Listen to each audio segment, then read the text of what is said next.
Chapter 629. What did Han Yunshi and the rest see? They saw a giant bronze furnace standing right in front of them. It was at least 10 meters tall, dignified, and exuded an aura of antiquity. It looked very much like a Taoist furnace for refining pills. It had 3 levels, each with 3 arched doors. Even someone as tall as Long Fei Yi could pass through them easily. Han Yunshi couldn't help but wonder if even the legendary Taishang Lao Jun, great sage Guansuan's alchemy furnace, wasn't as big as this. What kind of treasure did the medicine-requesting cave make with such a big furnace? The heat they felt was coming from this big medicine furnace. Unfortunately, there was no fire in the big medicine furnace. Han Yunshi used her hand to block out the heat and could just barely make out the various ingredients placed in the bottom of the furnace. There were also plenty of unfinished pills in there. There was no fire, only heat, so it wasn't clear if this counted as refining medicine. In that case, this furnace shouldn't be called a medicine furnace, but an alchemy furnace. Han Yunshi finally understood why the medicine-requesting cave wasn't under the jurisdiction of the King of Medicine. In the field of medicine, there were still big differences between medicinal pills and medicinal pills. Medicinal pills were usually made from medicinal herbs and were used to treat illnesses and injuries. They were based on the natural principles of the human body. Medicinal pills, on the other hand, were mainly made from minerals and a small amount of medicinal herbs. They had special effects that went against the natural order. It was obvious that the medicine-requesting cave focused on medicinal pills. They can refine pills without a fire. There must be a secret to this furnace. Gu Beiyue was very interested. Although the heat was strong, they still circled around the alchemy furnace to inspect it, but didn't see a single flame. Medicinal pills aren't popular in Cloud Realm continent, right? Han Yunshi asked in bewilderment. From what she understood, medicinal pills didn't have a market in Cloud Realm continent. Neither did the emperors of the various countries seek out miraculous pills for immortality. What was the point of making such a big alchemy furnace? Although she was curious, Han Yunshi didn't forget her business.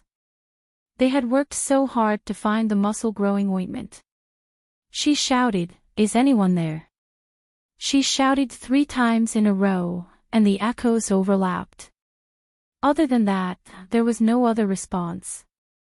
That was strange. There were stone walls all around, and this was a completely sealed cave. Could there really be no one here? Han Yunshi originally had a good impression of the medicine hut. She was even in awe of it. However, after this trip, her good impression of the medicine hut was completely gone. All that was left was distrust. She exclaimed, "Have we been cheated? It's unlikely. We're the dignified medicine hut, the head of the pharmaceutical industry. We wouldn't be so dishonest," Gu Beiyue said seriously. "Is anyone there? Someone come. Give me an explanation." Han Yunshi shouted again. Unfortunately, no one responded to her. She looked around in silence for a long time.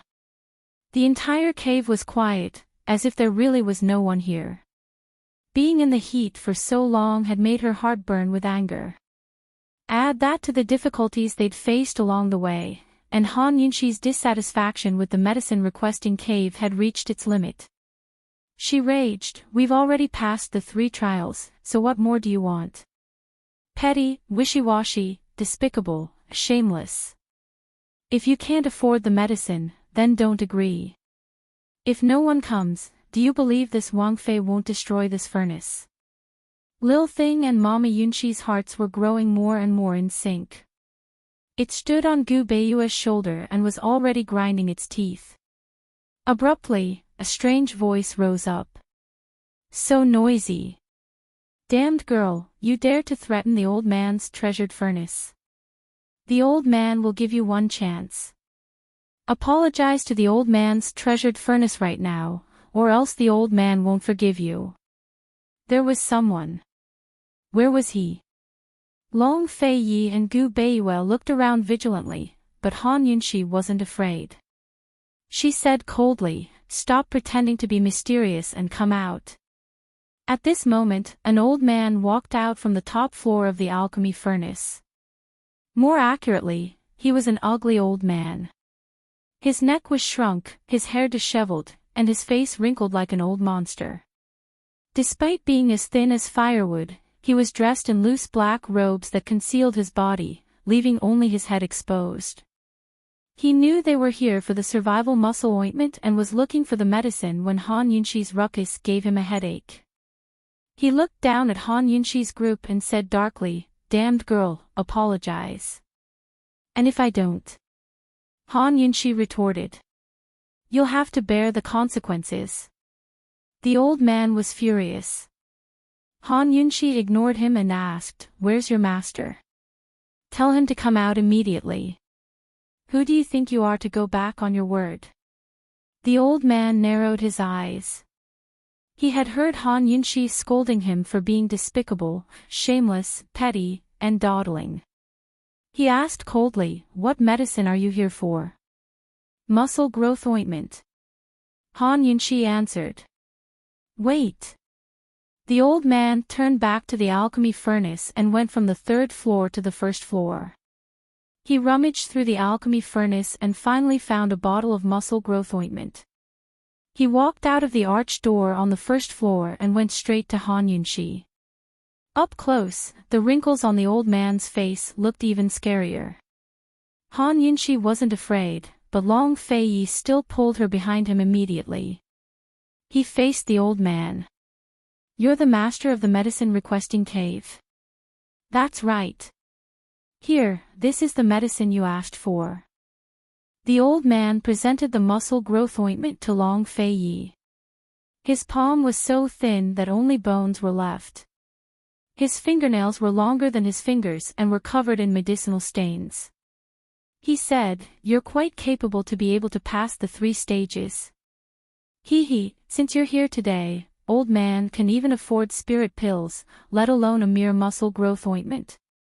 Long Fei Yi, who was a germaphobe, felt disgusted at the sight of the old man's hand.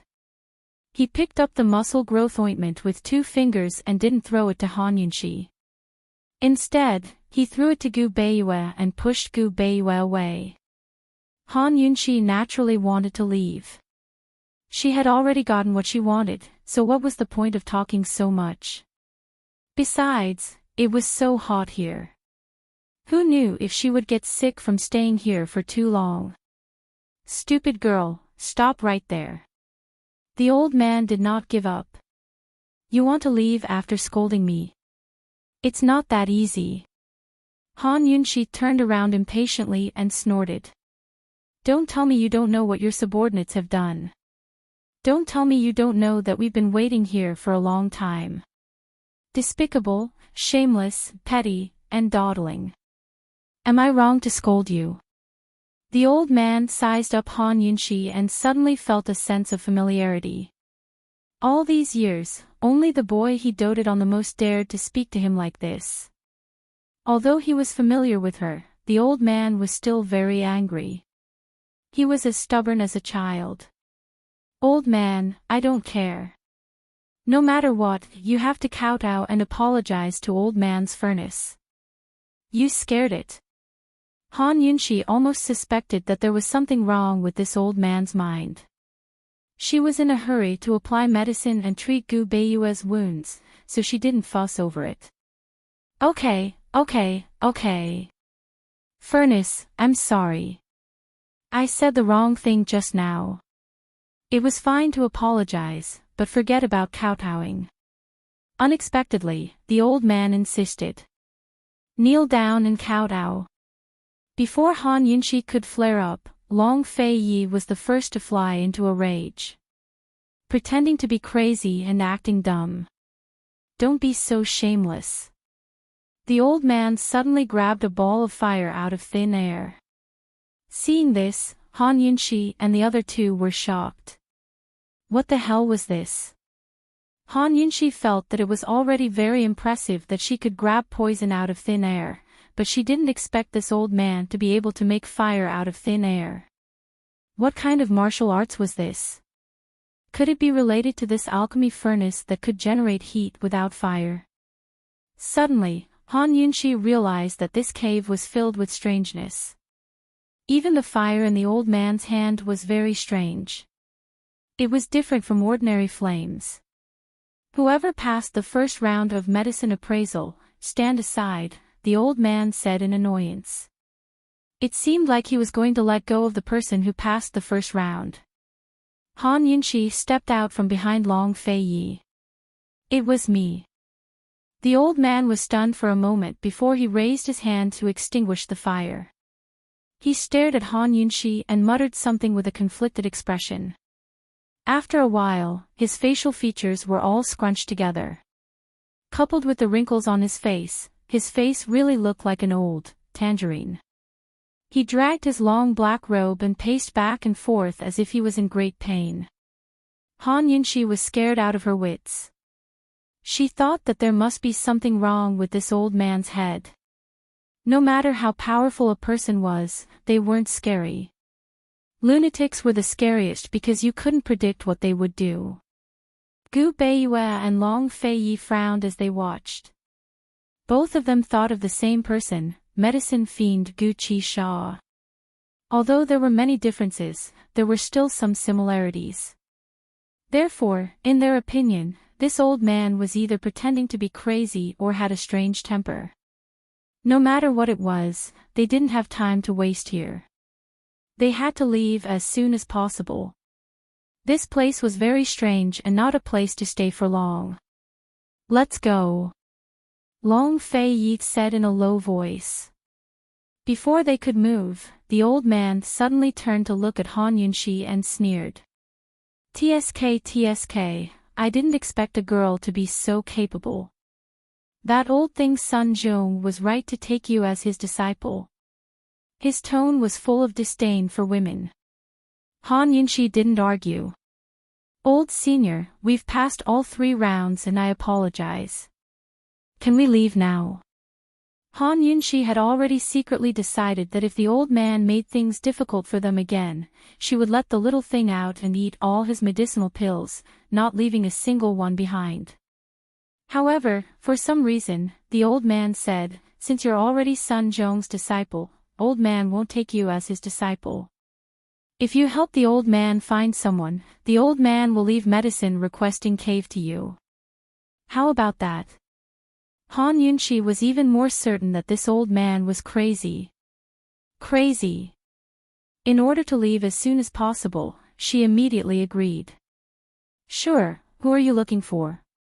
My disciple. The old man fell into deep thought as he spoke. No one knew what he was thinking, but a smile appeared on his terrifying face. It was so benevolent that one could overlook his old and ugly appearance. After a while, he said, he should be in his 20s now. He's a genius. No, he's a genius. He can identify thousands of medicines at such a young age and can even come up with many prescriptions. Hearing this, Han Yunxi and the other 2 exchanged glances. Because they immediately thought of one person, Gu Qi Sha, who was also Gu. Such an evaluation was exclusive to Gu. What's his name? Han Yunxi asked anxiously. The old man laughed. Little madman. Old man is old lunatic, and he's little madman. What does he look like? Han Yunxi asked again. The old man immediately took out a portrait of a 10-year-old boy with exquisite facial features and a pair of long and narrow peach blossom eyes. He was especially good-looking. Han Yunxi thought of Gu again, and her heart unconsciously raced. Gu, how did he know that the tendon-growing ointment was in the medicine hut? He usually wouldn't leave no matter what, so why didn't he follow them this time? Chapter 630. Thinking of Gu's abnormality this time and looking at the little boy's long, narrow, and beautiful peach blossom eyes in the portrait, Han Yunxi couldn't help but suspect Gu. That guy was a genius in the pharmaceutical world and grew up being fed medicine in Medical City. Later on, he was expelled from Medical City for some reason. If she remembered correctly, Gu wasn't very old when he left Medical City and hadn't established Medicine Ghost Valley yet. Where did he go after leaving Medical City? How did he establish Medicine Ghost Valley? One had to know that Medicine City wouldn't dare to be on good terms with him after he was expelled from Medical City. Where did he get the financial resources and herbs to establish Medicine Ghost Valley? Why did little madman leave Medicine Requesting Cave? Han Yunxi asked. Old Zhao suddenly looked over angrily. Find him according to the portrait. As for the rest. Hee, mind your own business. Knowing that he had a strange temper and was unpredictable, Han Yunxi didn't argue with him and said patiently, it's been more than 10 years. No one knows what he's become. You might not be able to recognize him even if he stood in front of you. How are you going to find him based on this portrait? Old Zhao pondered as he stared at Han Yunxi. For some reason, tears streamed down his face. It's all old man's fault. Old man shouldn't have hit him back then. Why did you hit him? Han Yunxi was shocked. If he left because he was beaten, how serious was the beating? That day, old Zhao was about to say it when he suddenly stopped. Stupid girl, old man's medicine requesting cave isn't that easy to obtain. If you can find him based on this portrait, the medicine requesting cave is yours. Actually, he also wanted to tell Han Yunxi more information about the search, but he didn't know where the child came from or what his name was. He didn't even know his real age. Many years ago, when he went to the back of the mountain to pick herbs, he met the child by chance. He thought that the child was one of Sun Zhong's medicine boys who came to steal herbs. Who knew that when he went closer, he would find that the child was eating raw herbs with relish. This was the first time he had seen a child who ate medicinal herbs as if they were rice. He wanted to go over and ask, but when the child found out, he ran away. He actually found a secret passage and ran from the back of the mountain to the pill refining cave to hide. He was the only one who knew about the secret passageway to the pill refining cave. It was only for him to enter and exit when he was gathering herbs. He couldn't figure out how that child had managed to find it. He didn't believe in coincidences. He closed the exit of the secret passage and trapped the child in the alchemy cave. He patiently confronted the child for 3 days and 3 nights. In the end, the child finally surrendered and said that he wanted to eat. He gave the child hot food. He didn't know how long it had been since the child had eaten hot food, but the child's stomach almost burst. After a series of inquiries, he was shocked to find out that the little fellow actually found him by smelling the medicinal pills. The little fellow could even accurately tell how many medicinal pills were mixed with medicinal herbs. He was pleasantly surprised. He had been unable to find a successor to the medicine requesting cave all this time. He didn't expect that the heavens would send him a genius. After that day, he took the little fellow in as his disciple and taught him medicinal skills. He planned to teach him alchemy skills after he mastered all the medicinal skills in the medicine hut. Unfortunately, he didn't know what happened, but when old Zhao thought of this, he became especially gloomy. He asked coldly, "Stupid girl, are you looking for it within 3 years?" "Yes. But we have to write down the conditions clearly in black and white, lest when the time comes." Before Han Yunxi could finish, old Zhao said coldly, "Men, bring me a brush and ink." When they saw old Zhao write down the contract, not to mention Han Yunxi, even Long Fei Yi and Gu Beiyue were very surprised.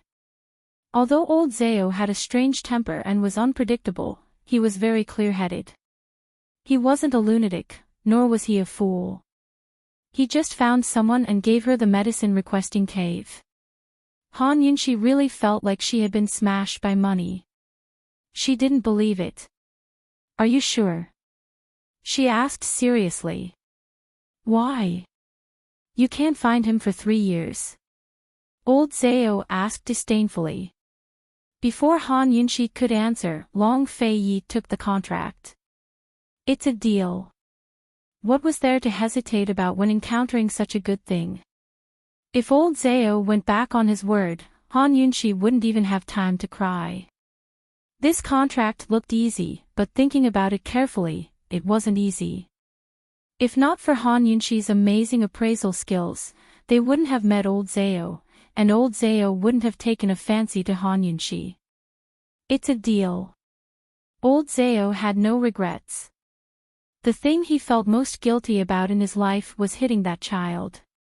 If someone could help him find that child, he wouldn't hesitate to pay any price. He knew that when facing this group of people, only by offering high conditions would they take a fancy to him and be willing to put in effort to find him. He could still wait for 3 years. Just as he was about to leave, Han Yunshi asked curiously, "Old senior, how did you practice your ability to make fire out of thin air?" Helpless, old Zhao pretended not to hear and walked into the alchemy furnace without looking back. Han Yunshi thought that this fire was most likely related to the alchemy furnace. She would come back and think about it carefully when she found the person. Not only did she get the muscle-growing ointment on this trip, she also unexpectedly obtained a contract. It could be said that this trip was not in vain. On the way back, Han Yunshi's footsteps were much lighter. She was excited at the thought that Gu Beiyue would be able to stand up again soon. "Dr. Gu, you can be saved," she said to Gu Beiyue seriously. Gu Beiyue's smile was always gentle and elegant. This time, his smile was especially bright. "Thank you, Princess Consort. Thank you, Your Highness Duke of Qin. It's my duty." "What are you thanking me for?" Han Yunshi smiled. Long Fei Yi was still expressionless. He quickly changed the topic. "Could that child be Gu?" "We'll know when we ask," Gu Beiyue said. Han Yunshi actually didn't hope that the child was Gu. From old Zhao's reaction, that child must have suffered greatly back then. "Let's not talk about this anymore. We have 3 years anyway. Even if we don't find him, we won't lose anything.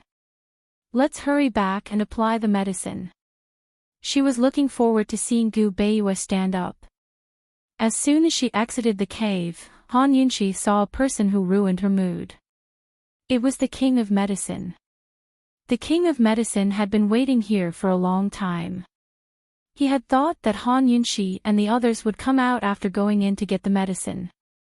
Who knew that they would be gone for so long?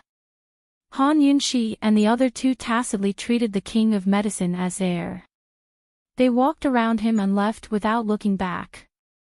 However, the King of Medicine stopped them with one sentence.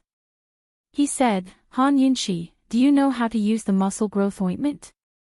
Could it be that the use of this medicine was different from other ointment?" "What are you trying to say?" Han Yunshi asked coldly. "The muscle growth ointment must be applied together with other medicine." "Follow the old man," the King of Medicine said seriously. This time, he sincerely wanted to help. "Why should I believe you?" Han Yunshi asked coldly. The King of Medicine stroked his beard with a serious expression. "Stinky girl, Master still has a medicine book to give you. Come here." Han Yunshi chuckled. "I don't care. You." The King of Medicine's expression became even more serious. "Stinky girl, you acknowledge the old man as your master in front of everyone in Medicine City. What, do you want to become Medicine City's enemy?" The reason why Han Yunshi didn't sever her master-disciple relationship with the King of Medicine on the spot was because she was afraid of this point. She didn't expect that this old man would use this to threaten her. In the end, the authority of the medicine world was still the King of Medicine. That rotten old man from the medicine-requesting cave didn't have any influence in the outside world. She and Long Fei Yi had finally gained control of Medicine City after much difficulty. If they fell out with the King of Medicine and lost Medicine City, wouldn't they become the biggest joke in the world? There were some things that only the outside world knew if they were good or bad. Gu will use this medicine, won't he? Long Fei asked in a low voice. If the king of medicine insisted on keeping Han Yunshi, not to mention Medicine City, even if he had to lose 10 medicine cities, he would still take her away. Han Yunshi understood the meaning behind Long Fei Ye's words. The situation in the western region hadn't stabilized yet, so she didn't want another storm to arise in Medicine City. Even more so, she didn't want another trouble for Long Fei Yi. She said, that old ghost might not know, otherwise he would have said it long ago. Let's go take a look first. All right. Long Fei Yi nodded. They followed the king of medicine to the medicine hut garden. They originally thought that the king of medicine would play some tricks, but who knew that the king of medicine would seriously prepare the medicine and apply it on Gu Beiyue's wounds without saying anything else. After taking care of everything, he gave Han Yunshi 2 portions of medicinal powder. Use the cyan one in the morning and the white one at night. Mix them together with the muscle growth ointment. Remember, you must use warm water. Apply it to the wounds in the morning and in the evening. After the medicine is used up, you will fully recover after 100 days of rest. Han Yunshi looked suspiciously at Gu Beiyue. Seeing Gu Beiyue nod, she accepted the 2 portions of medicine. The king of medicine took out a wooden box and opened it for Han Yunshi to see. Inside was a set of ancient books with the word medicine in the title. With your talent, your master won't teach you step by step. Take this set of medicine books with you and read them. If you don't understand, you can write a letter to ask. This, in other words, he was willing to teach her medicine skills but would no longer force her to stay in the medicine hut. Could it be that the king of medicine had changed his mind? Unlike when she faced the disheveled old man previously, Han Yunshi accepted the medicine books without hesitation this time. All right.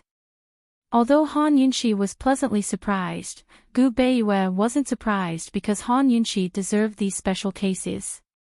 No matter who met her, they couldn't force her and could only be convinced. And Long Fei Yi, who had Han Yunshi, evaluated the king of medicine in his heart. Adapt to the circumstances. Just like that, Han Yunshi and the rest left the medicine hut in satisfaction. The king of medicine secretly rejoiced. Although Han Yunshi didn't give him a good look, as long as she accepted the medicine books, this master-disciple relationship would be real.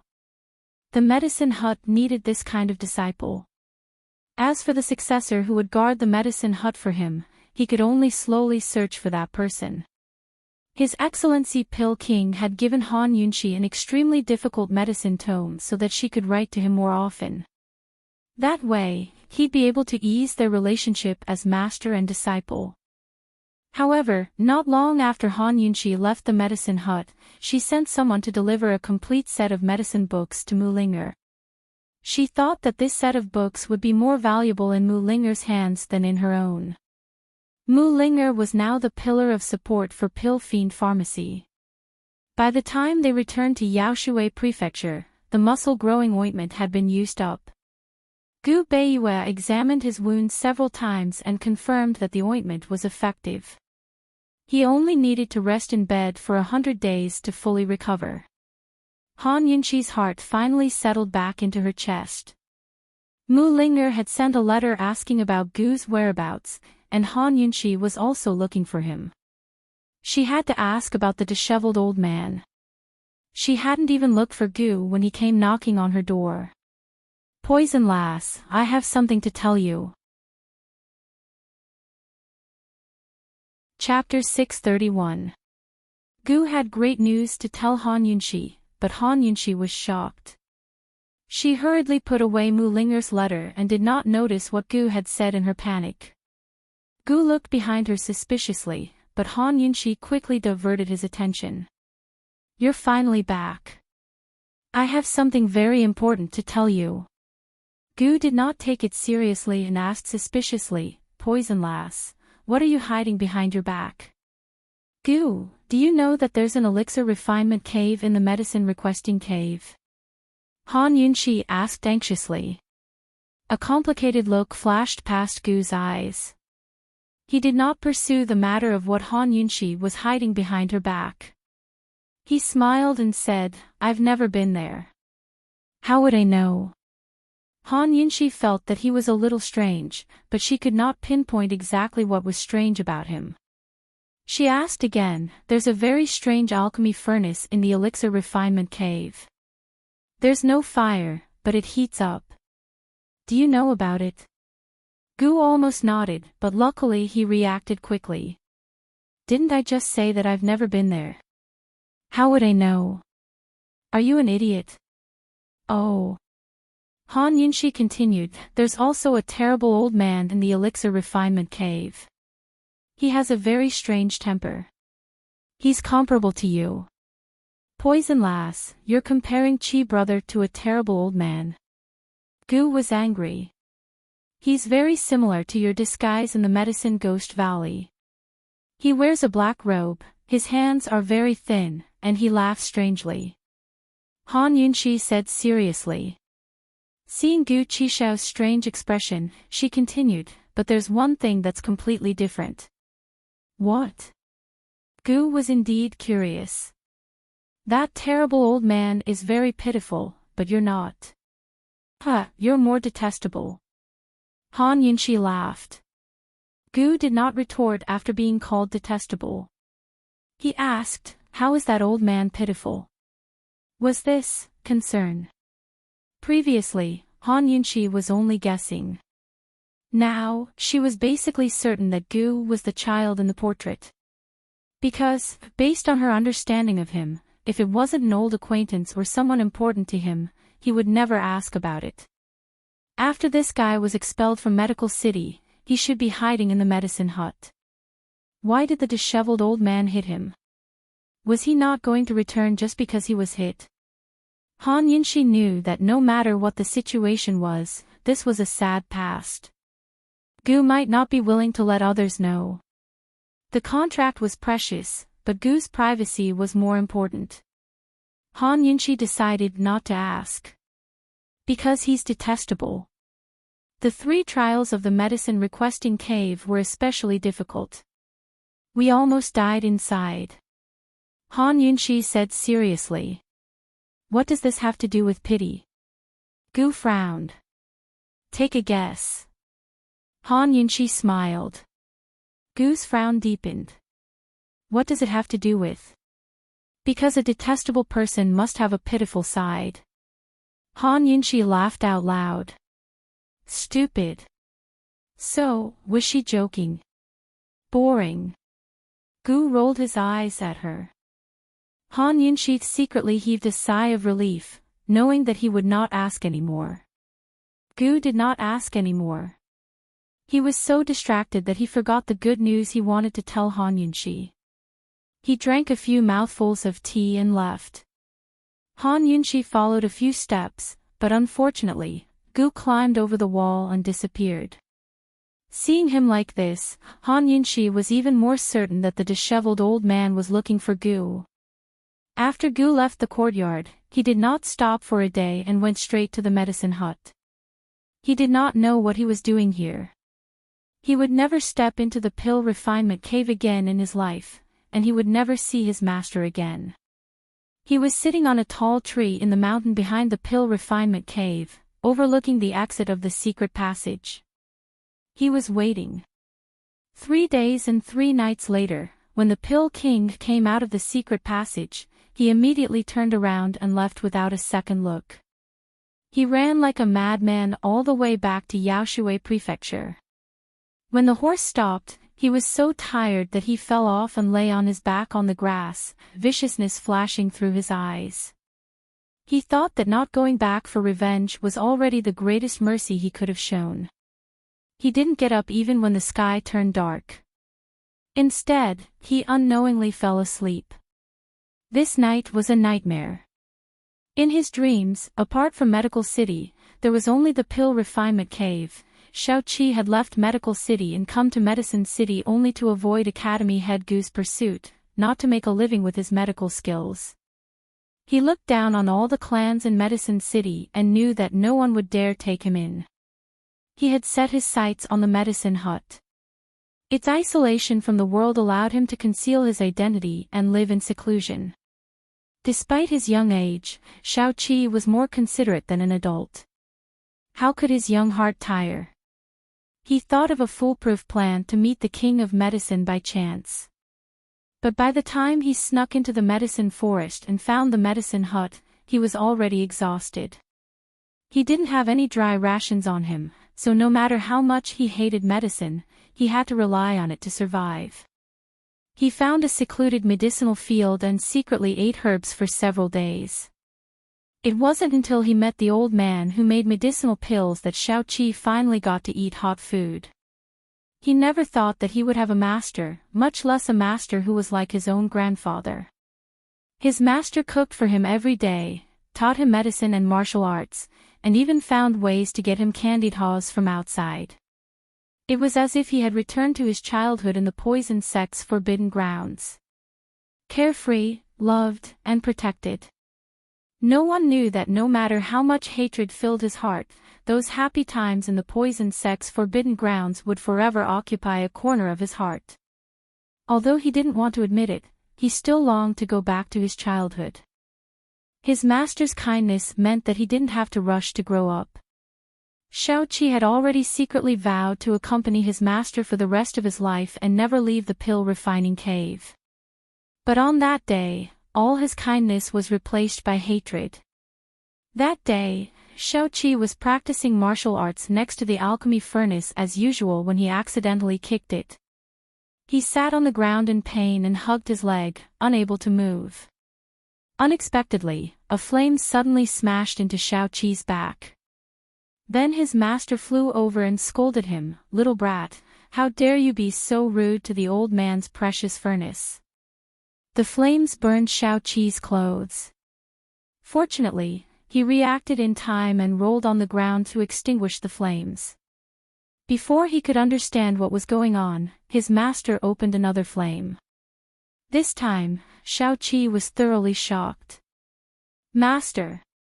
Stinking brat, the old man was kind enough to pick you up.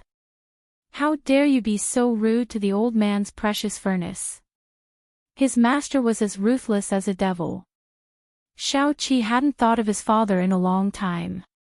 This time, he actually saw his father's expression on his master's face. He'd struggled to walk out of Medical City's shadow, but in the blink of an eye, he was back in a nightmare. He froze on the ground, his entire body trembling.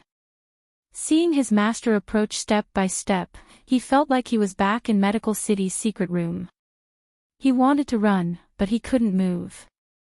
As soon as his master got close, he grabbed Xiaoqi by the collar and pulled him up, forcing him to kneel before the alchemy furnace.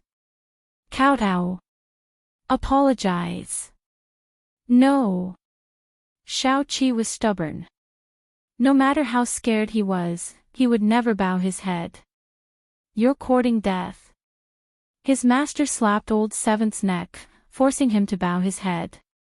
But the force was too strong, and Xiaoqi fell forward onto the ground. His master didn't let him go. He stubbornly forced him to bow to the alchemy furnace. "Get up and kowtow." Xiaoqi lay on the ground powerlessly. He couldn't get up, nor did he want to. Who would have thought that his master would pull him up and then put him down harshly? Little Qi fell down on all fours. His heart, liver, spleen, lungs, and kidneys were all shattered. However, his head was still raised. He would not kowtow. "Stinking brat, the old man will ask you one last time. Will you kowtow or not? Will you admit your mistake?" His master asked angrily. Xiaoqi smiled. "Master, your disciple will ask you one last time. Is your disciple more important, or is the alchemy furnace more important?" His master didn't think at all.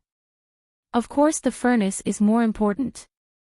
Kowtow and admit your mistake now. Xiao Qi was obviously smiling, but his tears couldn't stop flowing. He didn't say anything. He just lay on the ground and kowtowed. His forehead was covered with blood. Only then was his master satisfied. You little brat, remember this for this old man. In the future, if you dare to be rude to the furnace, get out.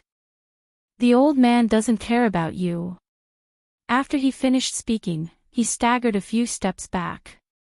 He couldn't stand steadily. He took the medicinal pills, so he couldn't control his temper. Unfortunately, Xiao Qi didn't see it. He flew back into the alchemy furnace. Xiao Qi lay on the ground. His eyes were empty, and he was in complete despair. It wasn't easy to give birth to hope from despair, but he suddenly found that he didn't have any reason to be strong. Xiao Qi didn't cry. He was laughing. He was laughing at himself for being so stupid, for being so greedy, and for not being able to grow up. He couldn't even rely on his biological father.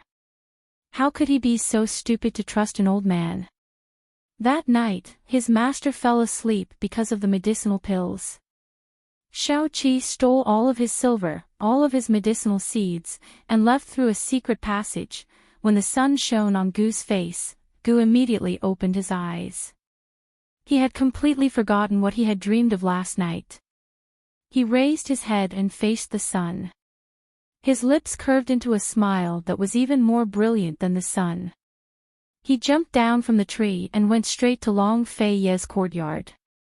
He had forgotten to tell Han Yunxi the good news yesterday. Of course he had to hurry over and tell her. Han Yunxi had just woken up. She was drinking tea with Long Fei Yi and Gu Beiyue in the courtyard. After returning from the medicinal hut, they had been paying attention to the situation of the three powers in the west. Ning Cheng had stepped forward to mediate the assassination of Empress Shui. He had invited Duan Muyao to the Chu clan's barracks to investigate. The Chu clan had also expressed their willingness to cooperate. Han Yunxi and Long Fei Yi discussed this matter. Gu Beiyue silently listened to them. Although Chu Tianyin hadn't arrived yet, he was still very confident in his own judgment. Oh my, you're all here. Come. Let me tell you some good news. Gu chuckled. Unexpectedly, Tang Li suddenly scurried out from the side. His face was full of fear. Duke of Qin, bad news. Bad news. What was going on? Han Yunxi and the others looked at Gu, then at Tang Li. They suddenly didn't know whether to listen to the good news or the bad news first. However, Tang Li spoke before Gu could. Duke of Qin, my father is here. Aunt Ru is also here. Tang Zijin and Aunt Ru. Why had they come to Yaoshui Prefecture at this time? Had they come directly to take Tang Li away? Han Yunxi was puzzled. Long Fei Yi didn't think much of it. He asked Gu, what good news? Chapter 632. It was rare for Long Fei Yi to take Gu's words so seriously, but Gu only smiled and said, take a guess. Long Fei Yi didn't say anything and simply glared at Gu. If looks could kill, Gu would have already evaporated into thin air. What kind of good news could you possibly have? Han Yunxi rolled her eyes. I'll give you guys a chance to attack Medical City. How about it? Gu lowered his voice. This time, even the restless Tang Li calmed down and looked nervously at Gu. They didn't have enough power to deal with Medical City at the moment. Pill Fiend Pharmacy and Gu Qi Sha had already offended them by joining forces. If they were careless and offended them again, they'd be in big trouble. What did you do to Head Elderling? Han Yunxi asked suspiciously. To Gu, killing Head Elderling wasn't enough to vent his anger. Everything Academy Head Gu and Head Elderling had done was for the sake of fame and fortune. He wanted to destroy their reputations and let them have a taste of the humiliation of having an egg smashed in their faces. A trace of malice flashed through Gu's eyes, but he still chuckled. I haven't done anything yet. As he spoke, he leaned forward and put an arm on Long Fei-Ye's shoulder like they were best buddies. Long Fei-Ye, do you want to do something big together? As soon as he said that, Long Fei-Ye abruptly dodged his arm, causing Gu to almost fall to the ground.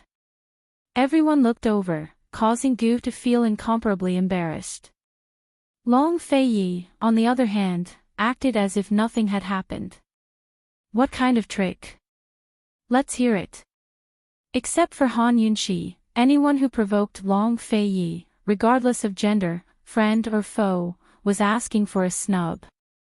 Gu pursed his lips and finally spilled the beans. He had been spying on head elder Ling and Madame Lianxin in the Tian and Imperial Palace for a long time. Madame Lianxin had repeatedly thrown herself at head elder Ling, only to be rejected time and time again. In the end, resentment grew in her heart and she wanted to take revenge on head elder Ling. Thus, Gu used the identity of pill fiend Gu Qixia to curry favor with Madame Lianxin. As long as we promise to let the Mu family live, she is willing to reveal the matter of the induced labor. Gu said. Once this matter was exposed, it would definitely cause a huge uproar and cause irreparable damage to Medical City. No matter what, Great Elder Ling would definitely be punished and pushed out to bear all the responsibility. If they wanted to shake Medical City, they had to first shake its reputation. This was extremely good news for both Long Fei-Ye and Gu. Han Yunxi agreed without a second thought. She deserved to be spurned by the masses for doing something like induce labor for the sake of fighting for the throne. She was more concerned about Madame Lianxin's conditions. She asked seriously, let the Mu family live. How? It wasn't easy for them to crush the Mu family. If they let go, there was a chance they would suffer a backlash. Madame Lianxin is already like a cornered dog jumping over a wall. It's fine as long as she sees some hope. Gu was quite confident in this matter. During the last Grand Medicine Testing Convention, the Mu family's qualifications to participate in the Council of Elders were revoked. Mu Yingdong was imprisoned, and most seriously, the Mu family's secret recipes and most of their medicine fields were confiscated. The Mu family had no capital to stand up again. Therefore, Madame Lianxin would be satisfied even if they could give the Mu family a little bit of benefit. If you hand it over to Ling, I'll be at ease. Han Yunxi didn't have any feelings for the Mu family, but she felt a natural kinship with her cousin, Mu Ling, In the end, the Mu family was Mu Ling-er's home. If she handed the Mu family over to Mu Ling-er, it would be a way out for Pill Fiend Pharmacy in Medicine City. After this trip to the medicine hut, both she and Long Fei-Ye didn't want to see the Wang family dominate Medicine City. The Wang family was loyal and devoted, but they held an unshakable reverence for the medicine hut. If they really got into a conflict with the King of Medicine, it would affect Medicine City.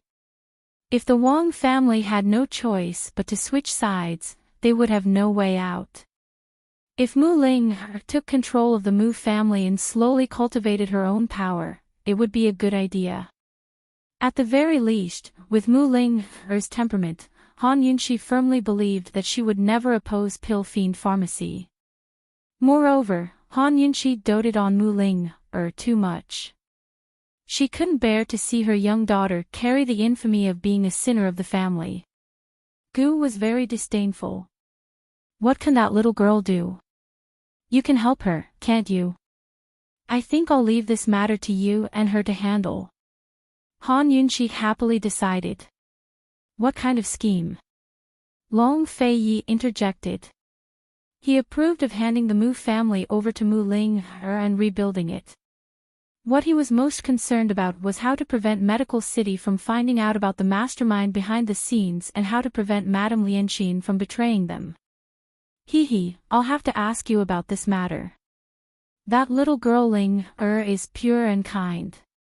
She's not as evil as you, Gu said seriously. Is this guy seriously here to discuss this matter, or is he just here to bicker? If it weren't for the fact that he brought good news, Long Fei Yi would have kicked him out long ago. In the end, Long Fei Yi replied to Gu, you and Mu Ling discuss this matter and come up with a few ideas for this prince to consider. Gu was about to refuse when Long Fei Yi added, this prince will give you 10 days. If you can't come up with an idea, then this matter. It's fine if we don't do it for the time being. It was only a matter of time before he took action against Medical City. If he could ruin Medical City's reputation and get rid of head elder Ling in advance, Long Fei Yi would be more than happy to oblige. However, he was purposely keeping Gu in suspense because he was well aware of Gu's impatience and had no choice but to agree. Gu was silent for a moment, but in the end, he nodded. All right. He turned to leave as soon as he finished speaking. 10 days was all it took to make a round trip to Pillfiend Pharmacy. He wouldn't go see Mu Ling, but he couldn't avoid exchanging letters with her. Even if Mu Ling, couldn't come up with any good ideas for him, he still had to discuss the Mu clan's matters with her. After Gu left, Tang Li couldn't hold it in any longer. He anxiously asked, Duke of Qin, what should I do? Tang Zijin and Aunt Ru were about to find him. Once they caught him, he wouldn't be able to escape unless the Duke of Qin completely fell out with them. Based on his understanding of the Duke of Qin, he would at most bicker with his father, but wouldn't completely fall out with him. Long Fei Yi glanced at him and said coldly, still not running. Tang Li almost knelt before Long Fei Yi in front of Gu Beiyue and cried, Big brother. Run. He'd already been running for over a year. Was he going to continue running? Moreover, there was nowhere safer than staying by the Duke of Qin's side. He shot a pleading look at Han Yunqi. Han Yunqi said seriously, hide. Hurry and find a room to hide in. Come out when I tell you to. Don't move if I don't tell you to. As soon as he finished speaking, a servant came to report, Your Highness, there are 2 people outside requesting an audience. They claim to be from the Tang clan. Besides hiding, did Tang Li have any better ideas? Of course not. He cupped his fists at Han Yunqi, then hurriedly fled through the back door. Take them to the guest hall, Long Fei Yi ordered. Your Highness Duke of Qin, esteemed Wang Fei, this one is tired. I'll be going back to rest. Gu Beiyue retreated. A complicated look flitted through Han Yunqi's eyes. She probed, should I go take a look at Tang Li? Long Fei Yi didn't reply. He pulled her up by the hand and led her to the guest hall. Han Yunqi was instantly overjoyed. This guy was finally not avoiding her when it came to the Tang clan's matters. She turned her head to sneak a peek. Suddenly, she discovered that Long Fei Ye's profile was especially handsome. When they arrived at the guest hall, Tang Zijin and Aunt Ru had just been brought in by servants. After not seeing Aunt Ru for a long time, Han Yunqi discovered that she was still as domineering as before. However, there was a hint of hardship on her face. She'd probably been busy searching for Tang Li for over a year. As for Tang Zijin, this was Han Yunqi's first time meeting him. Because of her previous bad impression of him, even though Tang Zijin was well-dressed and had a dignified appearance, Han Yunqi only thought of him as a sanctimonious person. Her heart was calm. She was here as a guest, not to meddle in the Tang clan's affairs. When Aunt Ru and Tang Zijin saw Han Yunqi, their hearts surged with tempestuous waves. When Aunt Ru had overheard that Han Yunqi was involved with the Shadow Clan, she still hadn't found out the truth. But just that fact alone was enough to make her and Tang Zijin want to kill Han Yunqi. But today, they were here for Tang Li. Han Yunqi's matters could only be discussed at length. 2 elders, did you find me for something? Long Fei Yi was neither cold nor warm. Tang Zijin sighed a few times and hesitated to speak. In the end, it was Aunt Ru who spoke up. Faye, is Li Er with you? She was just now, but she should have run far away by now. Long Fei Ye's words sounded like the truth. Aunt Ru and Tang Zijin grew nervous. Where did she run off to? Long Fei Yi turned to Han Yunxi. Does beloved consort know? Beloved consort. Han Yunxi was caught off guard. She stared blankly at Long Fei Yi, not knowing what to say. She had completely forgotten his question. Long Fei Yi allowed her to stare as his lips quirked up into a calm and collected smile. Your Highness Duke of Qin, is it really alright to show off your love in a place like this? Tang Zijin and Aunt Ru were about to die from anxiety. Fei, Tang Li's running away from the marriage has caused a huge ruckus. Old man. Old man can't even clean up the mess. You should hurry up and hand him over, Tang Zijin told the truth. The bride's side had already forced her way to the Tang clan. If they still couldn't find Tang Li, they would make the Tang clan pay the price. Could it be that the head of the Tang clan can't bear the consequences of ruining an engagement? Long Fei Yi smiled coldly. Tang Zijin was really getting worse and worse by the day, using such a lame excuse to fool him. Fei, do you know who Li Er's fiancé is? Aunt Ru asked urgently. Not interested. You won't get any results with your lordship here. Tang Li just left, so if we search the surrounding 100 li, we might be able to find him. Long Fei Ye's words implied that he was driving them away. But Aunt Ru suddenly revealed a shocking piece of news.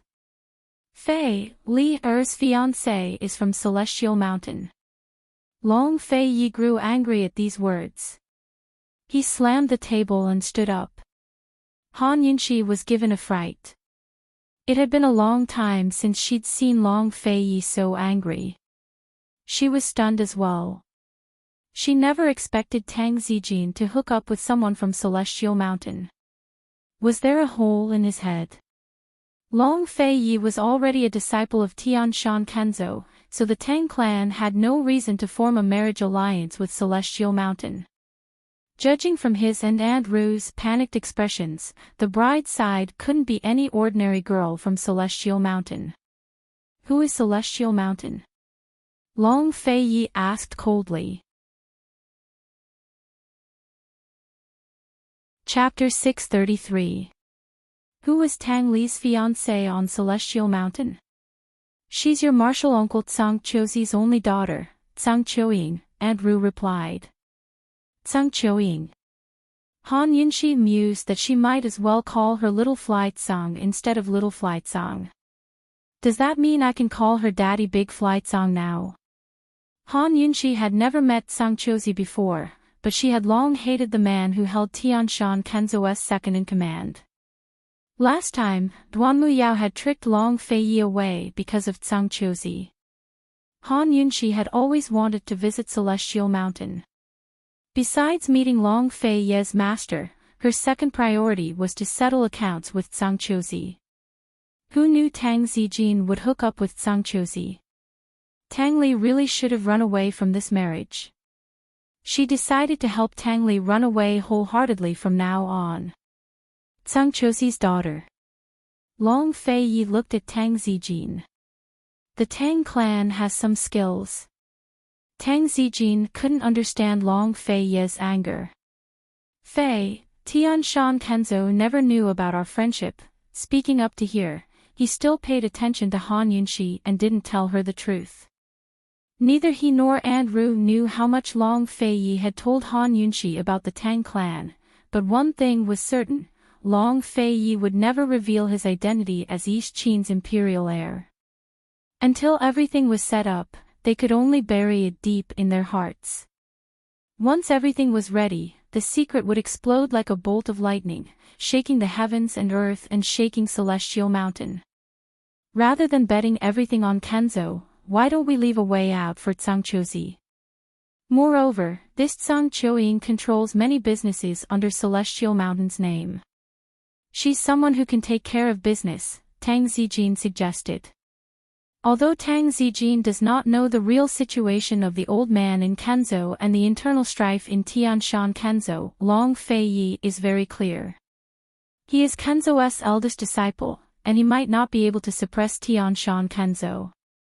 Furthermore, the sword sect master's condition did not give him any guarantees. Because Tsang Chozi wasn't clear on the relationship between the Tang clan and the Duke of Qin's estate, Tang Zijin could use him to his advantage.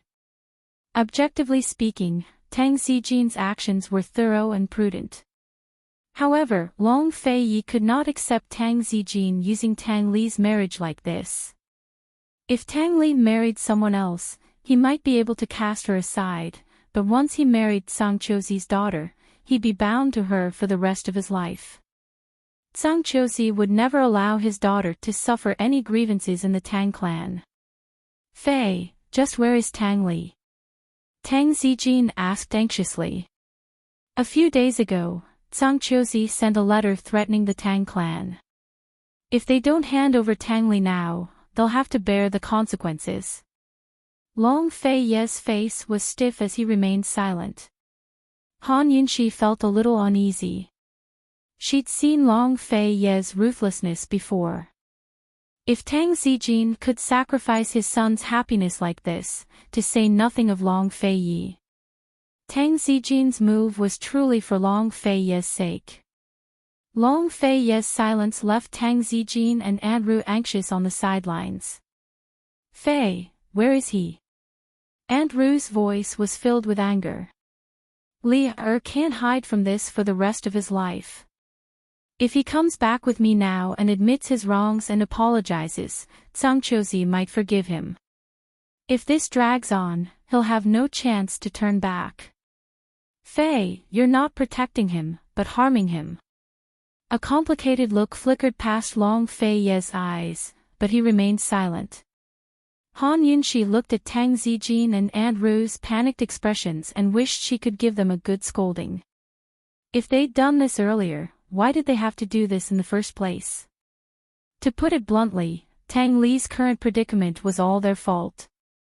Long Fei Yi and Tang Li didn't care about his fiancé's origins, so they'd kept it a secret until now. Now that they'd gotten into trouble with Celestial Mountain and were in the wrong, things were going to be difficult. Tang Zijin couldn't wait any longer and said coldly, "If you won't tell us, old man will look for him himself."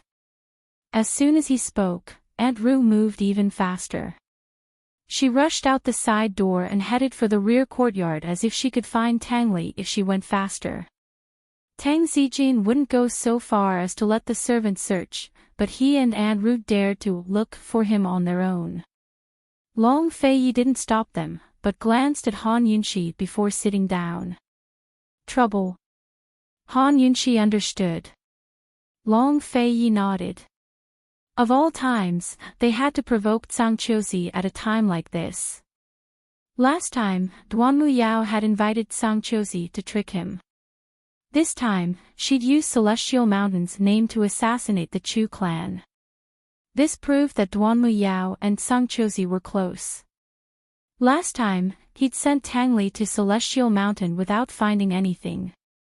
Still, he had to be on guard. The situation in the western regions hadn't stabilized yet. He could have just stood by and watched while Celestial Mountain attacked Ningqing, but Tang Zijin had brought trouble to his doorstep. After a period of silence, Long Fei Yi summoned Chu Shifeng. "How's Empress Shui's case?" he asked cold. Duanmu Yao was invited to the Chu clan barracks yesterday to personally investigate the assassination.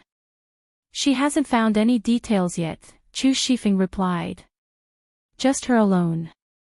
Long Fei Yi asked. "No, she brought a bunch of Celestial Mountain swordsmen with her." "It was quite a show of extravagance," Chu Shifeng replied. Master and servant chatted for a while before Tang Zijin and Andrew returned. Chu Shifeng tactfully withdrew to one side. Seeing Tang Zijin and Andrew's expressions, Han Yunxi knew that they hadn't found anything. Before Tang Zijin could ask, Long Feiyi spoke up first. I already said he wasn't with your lordship. It's up to you to believe it or not. If you can't find him, then your lordship can't show up for Celestial Mountain's troubles. The Tang clan can do whatever it wants. Aunt Ru's face was full of disbelief, but Tang Zijin was much calmer. He stopped her with a look. Fei, this matter concerns the safety of the Tang clan. It's not impossible that Zhang Qiuzi would use the Tang clan's annulment as an excuse to kill his way here. If you see Tang Li, please bring him back. Count it as uncle begging you for help. All right. Long Feiyi agreed easily. Tang Zijin patted Long Feiyi on the shoulder, looking very trusting. He asked a few more questions about his current situation before leaving. Aunt Ru's unwillingness was written all over her face. Before she left, she even gave Han Yunxi a look. Han Yunxi didn't avoid her gaze, but met her gaze. Perhaps out of guilt or embarrassment, Aunt Ru immediately averted her gaze. After they left, Han Yunxi and Chu Shifeng grew anxious. What do we do? Should we work together with Tang Li? Your Highness, young Master Tang's wedding, it really isn't good to drag things out any longer. Long Feiyi couldn't think of any good ideas, but he was certain of one thing, he'd never let Tang Li become Zhang Qiuzi's son-in-law. It looks like we'll have to put pressure on Empress Shui, he intoned. This was a temporary measure. Duanmu Yao had used Celestial Mountain's name to infiltrate the Chu clan's barracks because of Zhang Qiuzi's support. If they wanted to divert Zhang Qiuzi's attention, that was the only way. This subordinate understands. This subordinate will follow up. Chu Shifeng immediately withdrew. Han Yunxi wanted to find Tang Li, but Tang Li wasn't hiding in the courtyard at all. Instead, he'd listened to Long Feiyi's words and fled. Actually, Tang Li dearly wanted to hide, but he understood Tang Zijin and Aunt Ru better than Long Fei. He was certain that the two old men would search the estate first, but if they couldn't find anything, they'd send men to surround the area within 100 li radius and search every inch of it. Therefore, he had to hurry and escape 100 miles away before they carried out a carpet search. Only then would he be safe. Currently, he just avoided the Tang clan and didn't even dare to ride a horse. Instead, he was walking along the grass by the side of the road. It was spring now, so the vegetation wasn't flourishing enough to hide him. All around him was flat ground, so there was no place for him to stay. The only thing he could do was run forward and find a place to hide. He had no idea when his pursuers would show up, but only regretted going in this direction. Tang Li used his lightness techniques to run until he saw a carriage approaching from the distance. Help! Tang Li cried out in alarm. He flipped over and landed in front of the carriage to block its path. The carriage hastily pulled the reins to a stop. Tang Li's immortal-like white robes made him look nothing like a bandit. Who are you? What do you want? The driver demanded angrily. This big brother, this one is a disciple of Shuangqing Mountain. Unfortunately, my horse fell ill and died along the way. This road is long and there are no villages or shops in front of me. This one has been walking for more than half a day, so I stopped you to ask for help. If I offended you, please forgive me. Shuangqing Mountain is just in front of us. We can reach there in half a day. This one is willing to pay for the carriage.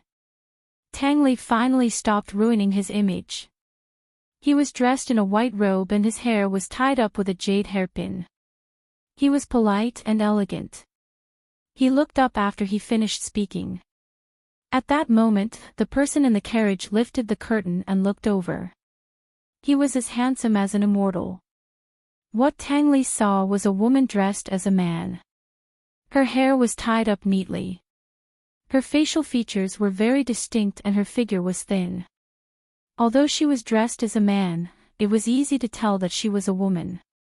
This was because she didn't dress as a man to hide her gender. She liked the simplicity of men's clothing and didn't like the complexity and restrictions of women's clothing. Although she was young, her gaze was very calm. She looked exceptionally calm and capable. However, when she looked at Tang Li, her eyes were a little blurred. She revealed an unprecedented girlish look. Although she was stronger than men, she liked handsome men since she was young. What she disliked the most were talkative and cheap men. Soon, the girlish look in her eyes disappeared. Before Tang Li could speak, she spoke first and interrogated, "What's your name?" Tang Li hated tomboyish women like her the most, so he couldn't figure out how long Fei had fallen for Han Yunxi's hands. He always felt that women were more like little birds and lovebirds. However, in order to get a ride and hide, he continued to pretend. He answered politely, "This one's surname is Chang. My name is Li, Chang Li." "Chang Li, Chang Li, Chang Li." The woman muttered to herself. Finally, she commented, "This name is not good. It's too sad." Tang Li chuckled. This laugh was just right. It was romantic but not pompous or vulgar. It was especially charming. The woman was once again mesmerized. She asked, "What are you laughing at?" All meetings are long separations. Today's coincidental meeting is fate. After this farewell, we may not meet again in this life. It's a long separation. Miss, goodbye. After Tang Li finished speaking, he pretended to bow with his hands clasped in front. He looked free and easy. He hadn't taken a few steps when the woman called out to him, "Wait, don't you want a ride? Come up. I'll give you a ride. Then we won't be separated forever." Chapter 634. She's actually taking the initiative to invite me up. Tang Li's heart was wild with joy, but he still tried his best to maintain his calm and collected demeanor. He clasped his hands and said mildly, "A chance encounter is fate. Then this one will leave it to fate." "Come on up," the woman said warmly. The coachman's lips twitched disdainfully. This guy was just trying to hitch a ride, but now he's leaving it to fate. He's just a sanctimonious swindler. The coachman didn't dare to speak, because his young miss had set a rule that he could only answer questions when asked. Otherwise, he had no right to speak of his own accord. The young miss was a shrewd businesswoman who liked refined, and handsome men, especially those who cultivated the Tao. Encountering such a man would make her a little foolish. The coachman had no choice but to continue on his way without a word.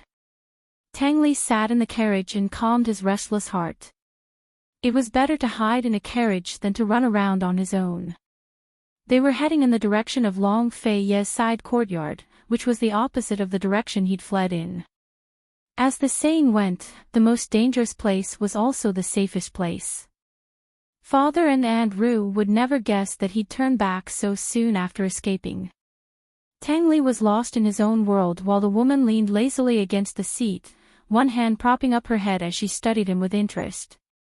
This man was thin and handsome, his robes whiter than snow and his hair as black as ink. He was like an ink painting in front of her eyes, one black and one white, forming a world of their own. The woman had seen many similar men before, but she fell in love with this one at first sight. She liked him very much. Ever since she'd come of age, her eldest brother had urged her to marry repeatedly. He wanted to use marriage as a way to increase the family's strength, but she'd always used all sorts of excuses to delay. Now that her eldest brother was in trouble, he urged her even harder. If she could bring this man back and marry into her family, that would be a good idea. Mount Shuangqing was a place for cultivators. Although it wasn't a major power, it had great influence and had a large number of followers in Cloud Realm continent.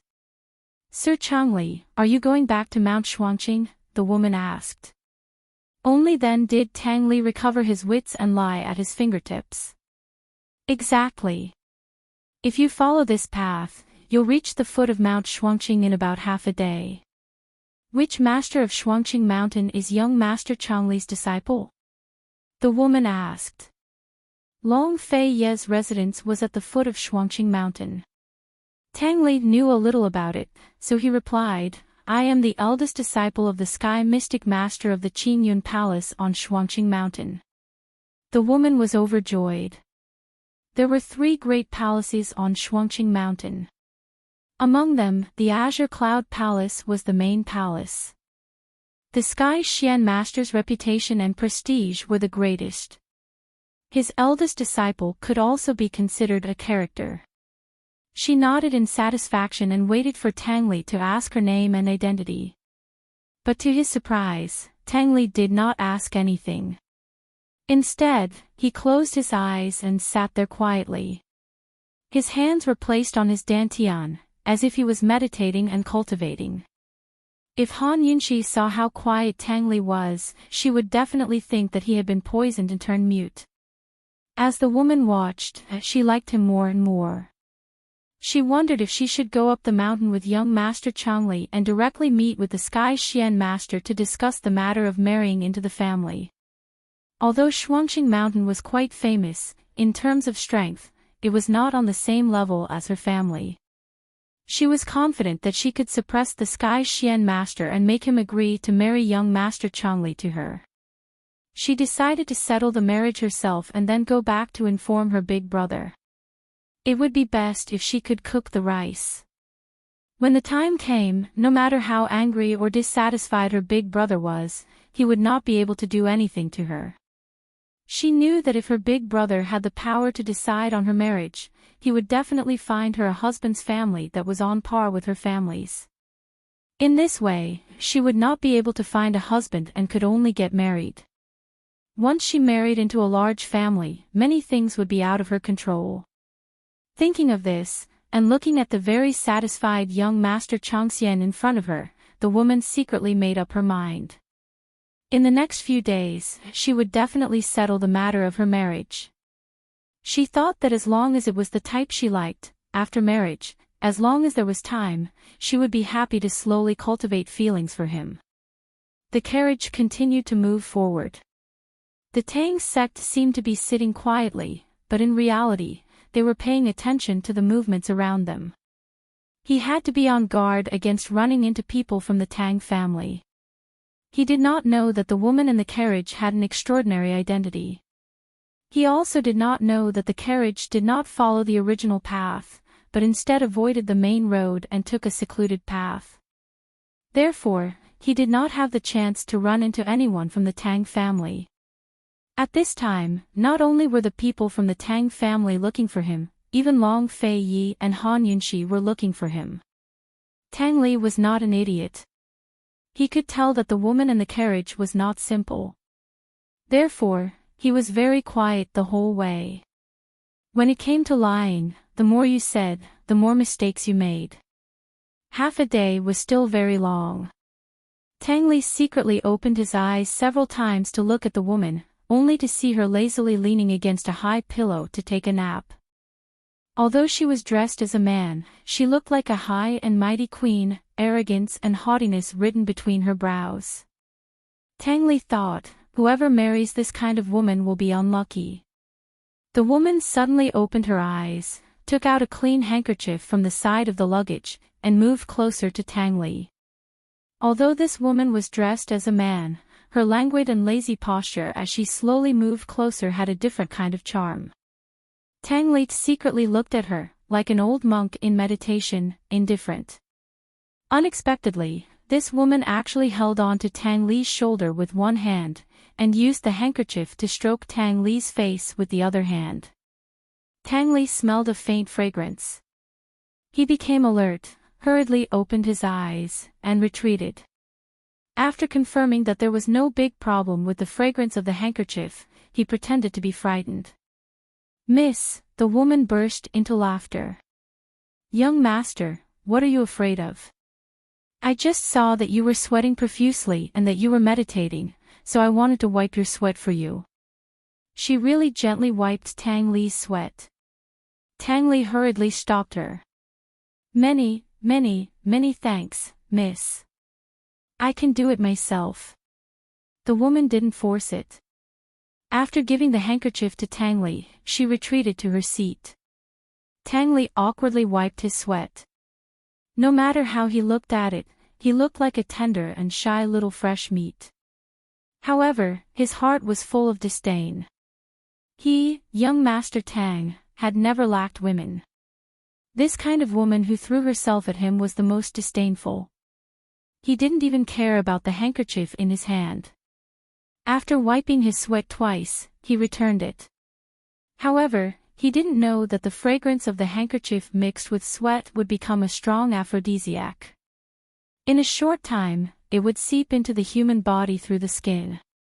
After wiping his sweat, the two returned to silence. They didn't speak for the rest of the journey. Time passed, and the carriage finally slowly came to a stop. Tang Li and the woman opened their eyes almost at the same time. They were just pretending to sleep. We're here. The woman smiled. Many thanks, miss. I'll take my leave now. If fate wills it, see you again. Tang Li said and got off the carriage. The woman didn't stop him. However, Tang Li felt that something was wrong the moment he got off the carriage. This was the southern foot of Shuangqing Mountain. If he had followed the road just now, he would have arrived at the northern foot of Shuangqing Mountain. You took a turn? He asked the driver. Young master, if you want to return to Mount Qingyun, you can go up from here. The driver didn't want to waste words with him. He and the young miss had secretly passed through Yaoshuai Commandery and were heading to Fenglin Commandery. Their identities and whereabouts couldn't be exposed. How could they take the main road? Tang Li increasingly felt that these two people weren't simple, but he couldn't be bothered to care so much. On the other hand, he could reach Long Fei Ye's residence by climbing over the mountain. His father and Aunt Ru definitely wouldn't turn back to look for them. Seeing the woman get off the carriage, Tang Li smiled and politely bowed. Many thanks. I'll take my leave now. The woman graciously bowed to Tang Li. Her elegance didn't lose out to his. Just like that, Tang Li went up the mountain while the woman got on the carriage and continued to go around the mountain. However, not long after, the woman jumped off the carriage and secretly followed Tang Li up the mountain. The sun set in the west and the mountain forest began to darken. Tang Li was in a good mood. His footsteps were light and light. He shuttled through the mountain forest and even hummed a little tune. Unexpectedly, a large net suddenly fell from above. Tang Li was shocked, but he didn't struggle. He knew very well that this net wasn't an ordinary net, but a hidden weapon of the Tang sect. If he didn't struggle, there was still hope for him to escape. Once he struggled, there was basically no way out. He didn't panic. His movements were strange. Not long after, he really did escape the large net. However, who knew that there was another net behind the large net? Before Tang Li could react, a figure suddenly flew out from the side and fiercely knocked Tang Li away. Tang Li rolled a few times on the ground and finally stopped. It was obvious that the force just now was very strong. He looked carefully and found that the person who saved him was the woman in the carriage. Didn't this woman leave? Could it be that she was following him? Why aren't you leaving? You're being followed. They're people from the Tang sect. Do they want to kill you? The woman asked as she pulled Tang Li's arm. She was so strong that she could dislocate his arm. At this time, several masters emerged from the forest. They were all dressed in black and had no weapons on their faces. However, Tang Li knew that they were hiding the world's most powerful weapons, the Tang sect's hidden weapons. Damn it! He had escaped to this place, but he was still caught. Tang Li knew that his wisest choice was to push this woman out as a shield to buy himself time to escape. These people from the Tang sect were not here to kill or hurt him. they just wanted to capture him. If he pushed this woman out, she would at most be injured. Thinking of this, Tang Li was about to make a move. Unexpectedly, the woman suddenly knocked him away. "Be careful." A hidden weapon passed through the two of them. Tang Li finally changed his mind. He grabbed the woman's hand and said, "Let's go." Seeing that there were hidden weapons constantly flying at them from behind, Tang Li simply pulled the woman into his arms and hugged her tightly to protect her. He almost used all his strength to escape and ensure that the woman was unharmed. When they stopped, the sky was completely dark. Tang Li found a cave. After letting go of the woman, he leaned against the wall to rest, panting. In the darkness, the woman looked at his side profile. She was very stunned. She did not expect this immortal-like young master to be so powerful in martial arts. She also did not expect him to have such a masculine side. The woman was mesmerized. Unlike before, this time, she did not have any plans in her mind. She just looked and smiled. At this time, Tang Li did not have time to pay attention to the woman because he realized that there was something wrong with his body. Chapter 635. It was late at night. Tang Li and the woman stood at the entrance of the cave. Under the moonlight, they could only see each other's blurry faces. Tang Li's breathing became heavier and heavier. He could clearly feel a wave of heat rising from his lower body, confusing his thoughts. Although he had never experienced it before, he understood this feeling. He seemed to have thought of something and suddenly glared at the woman beside him. The woman was looking at him in a daze. She was startled and subconsciously stepped back. She was frightened because she felt guilty. She was the one who drugged him with the aphrodisiac. She was well aware of his anger. However, what she was afraid of was not his anger, but what was about to happen. She only bet her happiness on her family. As long as she could stay in the family for the rest of her life and manage the family affairs, she would be happy. As for the rest, no matter who she married or who she took in a husband, it was not that important. Therefore, it was the same who she gave her body to. However, she was still inexperienced and would be afraid in the end. Tang Li glared at her for a long time. The heat rising from his lower body became more and more obvious. He was finally sure that he had been drugged. The people of the Tang sect would never dare and would never do such a dirty thing to him. Therefore, it could only be this woman in front of him. There must be something wrong with the handkerchief. Bitch! Tang Li suddenly grabbed the woman's shoulder and threw her out. Get out! Get out of my sight right now! The woman stumbled a few steps and fell to the ground. She looked at the furious Tang Li and a complicated look flashed in her eyes. There seemed to be a little regret. However, she quickly stood up and walked towards Tang Li step by step. Before she met her brother, she must cook the rice. First, she must take this man and then go up the mountain to propose marriage tomorrow morning. In this way, no one could interfere with her marriage. The more she walked, the more determined her eyes became. She must take this man. Tang Li saw her coming over and became even angrier. He immediately shot out several hidden needles. Unexpectedly, the woman dodged them all. One must know that the hidden weapons used by the young master of the Tang sect were extraordinary. It was not that this woman's kung fu was better than Tang Li's, but because Tang Li was under the influence of the drug, he almost could not control himself, let alone shoot the concealed weapon accurately. Bitch! Scram! I'm warning you, if you dare to take another step forward, this young master will make sure you die without a complete corpse. A woman like you disgusts me. Tang Li cursed angrily as he continued to shoot out the hidden needles. He tried very hard to ignore the burning sensation in his lower body, but the burning sensation was on the verge of bursting out. He was already sweating all over and was extremely anxious. He shot countless needles, but none of them hit their mark. Looking at the woman who was walking towards him step by step, he had the urge to pounce on her. Damn it! Tang Li's body was burning with desire, but the woman was indifferent. She stood still in front of him. Scram! Tang Li wanted to hit her with his palm, but at this moment, he realized that his power had been restrained and could not be released at all. He hit the woman's shoulder with his palm, but it was only a normal force. To a martial arts practitioner like the woman, it was not painful at all.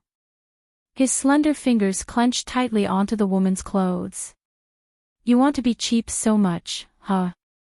His tone was full of disdain and sarcasm, as if he was about to throw her into the mud. However, the woman did not care. She tilted her head and looked at Tang Li's hand that was grabbing her clothes. Her gaze moved down and landed on the obvious reaction below his abdomen. Same here, same here. Tang Li flew into a rage out of humiliation. He let go of her clothes and suddenly grabbed her neck. He already had a murderous intent in his heart. However, when his hand touched her cold skin, he actually trembled all over.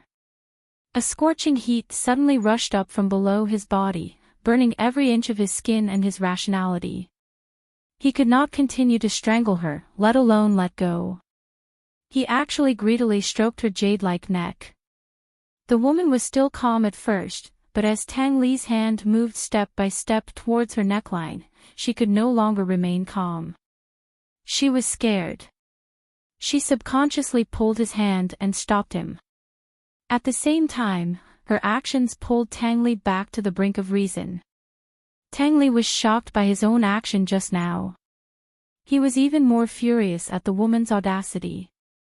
He hurriedly let go of her and roared, "Scram if you don't want to die." Scram! He had just returned to the edge of rationality. He could not control himself at all. The power that had accumulated in his abdomen could not wait to burst out immediately and let him gallop freely. If the woman did not leave, he did not know what he would do. Unexpectedly, not only did the woman not leave, she threw herself into his arms. She suddenly pressed herself against him and hugged him tightly. "I want you." Tang Li wanted to push her away, but he could not control himself and fiercely pushed her against the stone wall. He could not wait to press himself against her, trapping her between the stone wall and his body. "Woman, who are you?" he asked angrily. He seemed to be rational, but his body was unconsciously pressing against her. He pressed himself against her tightly as if he wanted to find some release. "You'll know very soon." The woman looked calm, but her heart was more or less in a mess. At this moment, she truly felt the horror of the man rubbing against her body. She had an indescribable feeling. She felt that she could not control herself, but she did not know what she could not control. She felt that she seemed to be yearning for something, but she could not explain it clearly. In short, she felt uncomfortable, but it was not that she was uncomfortable. She had always followed her heart and did whatever she wanted. She was already determined to have this man, so she threw caution to the wind and followed her body's most instinctive reaction. She boldly wrapped her arms around his waist and gently arched her body to accommodate him. Tang Li did not expect this woman to do this. "You deserve to die." He wanted to pull her away, but when he held her hand, the cold touch was like the medicine he still longed for. He could not control himself and stroked along her wide sleeves, greedily looking for comfort. She was touched until her mind rippled and she got closer and closer to him. Just like this, the thunder stirred up the fire and dry wood met the fire. He tore off his clothes, but she didn't back down. She undid his belt. After removing the barrier, they both took what they wanted from each other. He didn't take pity on her and pushed her to the ground. She wasn't gentle at all as she pushed him down. They were both inexperienced people who followed the most primitive desires. They were clumsy and inexperienced, but they were passionate and intense. Her demands and accommodations, his galloping and release, in this cave, the rhythm was the most urgent. The moonlight was so embarrassed that it hid in the clouds. The night passed very quickly. When the sun shone on the next day, Tangli slowly opened his eyes and found that he was naked. He also saw a woman lying next to him, who was also naked. He was stunned. Last night's scene flooded into his mind. He was only drugged with aphrodisiac and did not lose his memory. He remembered every detail of last night clearly. He never thought that he would be drugged by a woman. This was simply a great humiliation. How could this be tolerated? If this matter was spread out, how could he, Tangli, establish himself in the Jianghu? How could he still have the face to live? Damn it! He wanted to kill this woman. He was so angry that he raised his hand to slap her. However, when he was about to hit her, he suddenly saw that the clothes under the woman's body were stained with blood. It was actually her first time. Tangli was in disbelief. He could not understand why this woman would do this. He told himself that it would not be too late to kill her after he figured it out. Tangli found some clothes and put them on. He did not wake the woman up. Instead, he threw all her clothes far away. Then, he sat at the side with his back facing her and waited for her to wake up. He waited for a long time, but the woman did not wake up. He turned around and found that the woman's naked back was full of marks left by him last night. There were bruises and it was enough to show how much of a beast he was last night. A complicated look flashed past Tang Li's eyes. He turned his head to look elsewhere. However, not long after, he looked back again. His gaze followed the woman's beautiful back all the way down, almost sizing her up. He had to admit that this cross-dressing woman was very beautiful. He had tasted it before and wanted more. As he looked, he suddenly wanted to look in front of her to see if he had left a mark that belonged to him. Although he was drugged, it was undeniable that this was the first woman he had ever had in his life.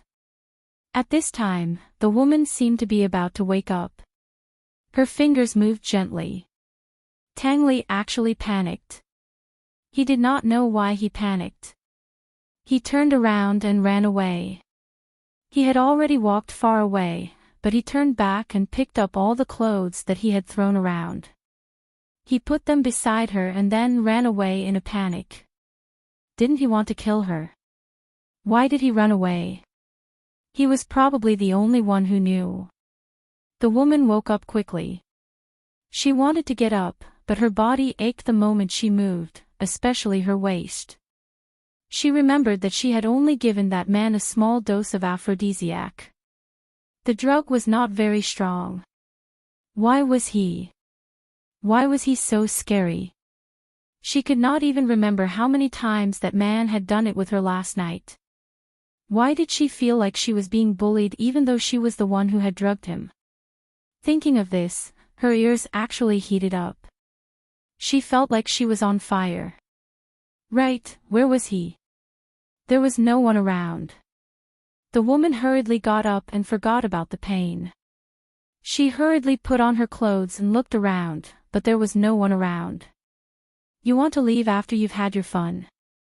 Impossible. She looked up and said coldly, you want to run away after seeing me, Ouyang Ningjing? I won't let you off so easily.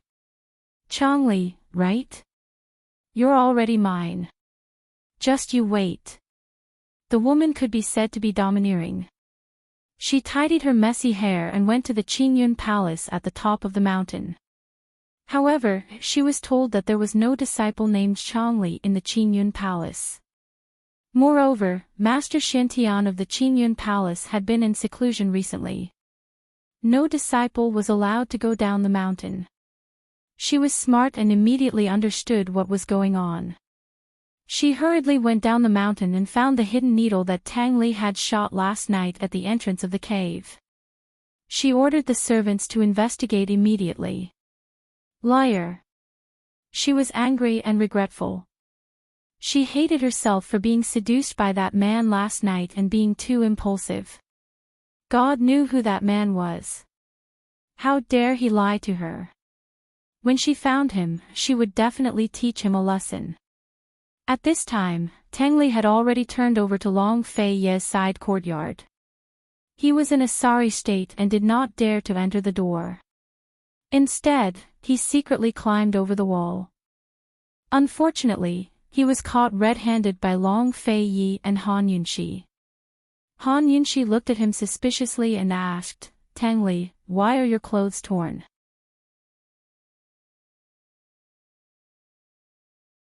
Chapter 636. His clothes were torn. Tengli was in a hurry to put on his clothes, so he did not notice that his clothes were torn. He looked down and realized that they were really torn. Han Yunxi's bright eyes darted around as she looked at him with interest. Tengli felt guilty. He covered his torn collar and said calmly, "I'm tired. I'm going to rest." "Tengli, your clothes were torn, right?" Han Yunxi asked suspiciously. What happened to this guy when he was running away for a day and a night? How could his clothes be torn? Tengli usually lied without blushing, but this time, he was extremely guilty. He even stuttered, don't mention it. I was caught by the Tang sect. They wouldn't let me go. I almost took off my clothes and gave them to them. Luckily, I was smart and ran away quickly. Oh, Han Yunxi's tone was full of meaning. Tengli knew that she did not believe him. He was too lazy to argue with her and wanted to leave in a hurry. Unexpectedly, Long Fei Yi said, "Where are your shoes?" Tengli ran away in a hurry and did not realize that he was barefoot. He stuttered even more when he faced Long Fei Yi. "What's going on?"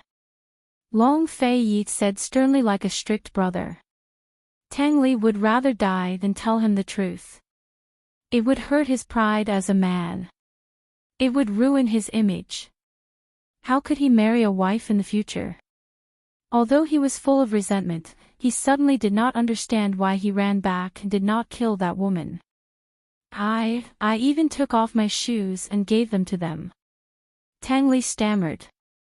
He was afraid that Long Fei Yi would notice his strange behavior, so he pretended to be out of breath and could not speak. He quickly changed the topic. "Brother. My father is serious this time.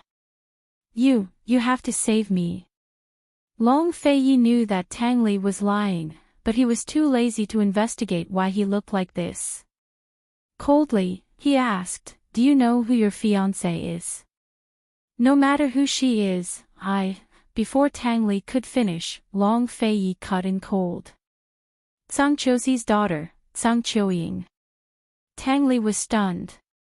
Although the people on Tian Shan Mountain did not know about the relationship between the Tang sect and Long Fei Yi, he had gone to Tian Shan Mountain several times on behalf of Long Fei Yi.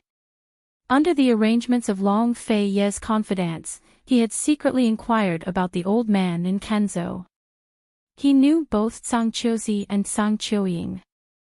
Has my father gone mad? Tengli grew serious. Long Fei Yi and Han Yunxi would never tell Tengli about Tang Zijin's motives. In his panic, Tengli didn't think much of it and only assumed that his father was causing more trouble for Long Fei Yi.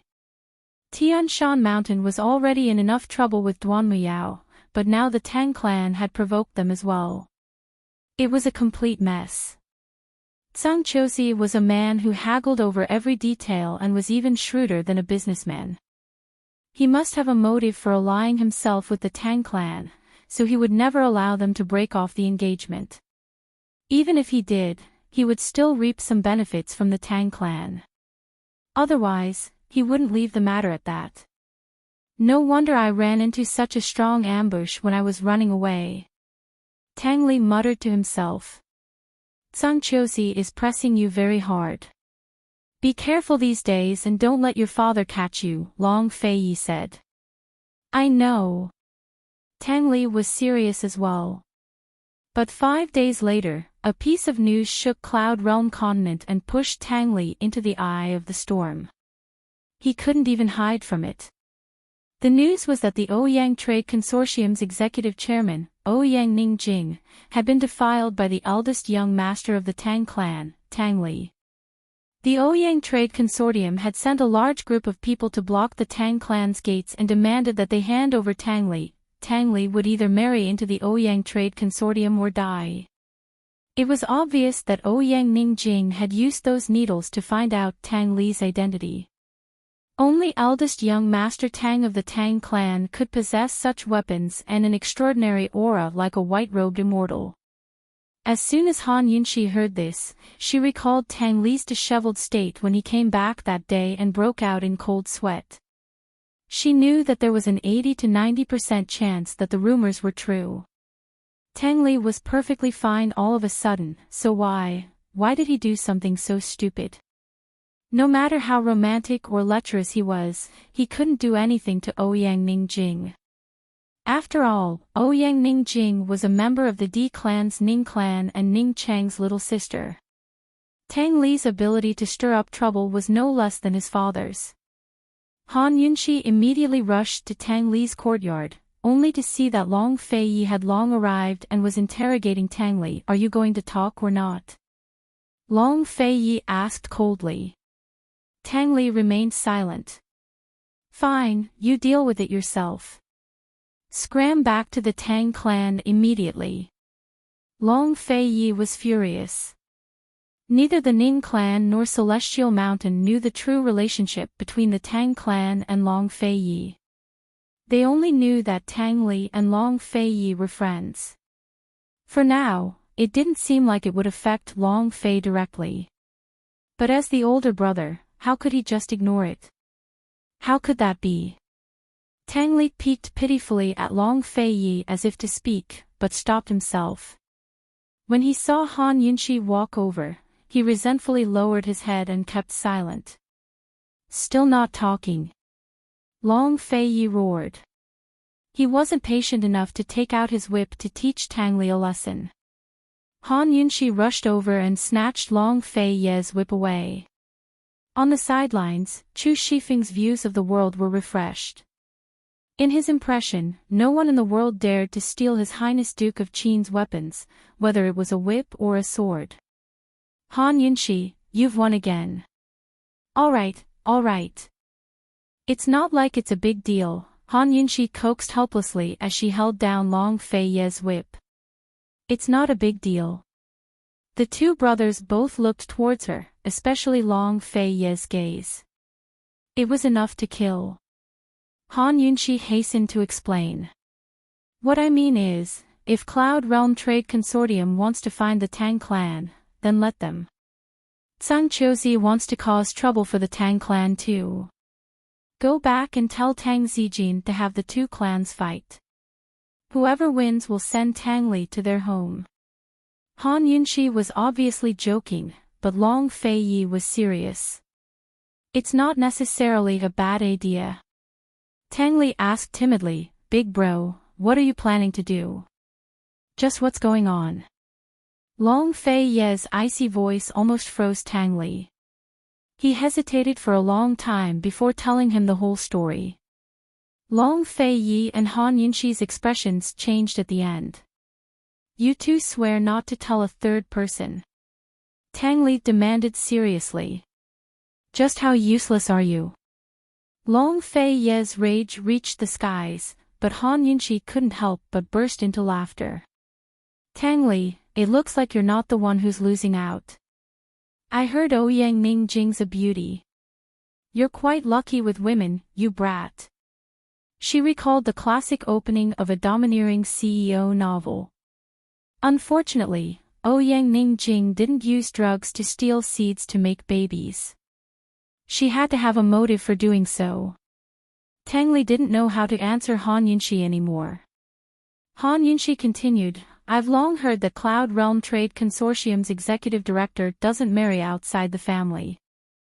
So it turns out she took a liking to you and set you up to marry into her family.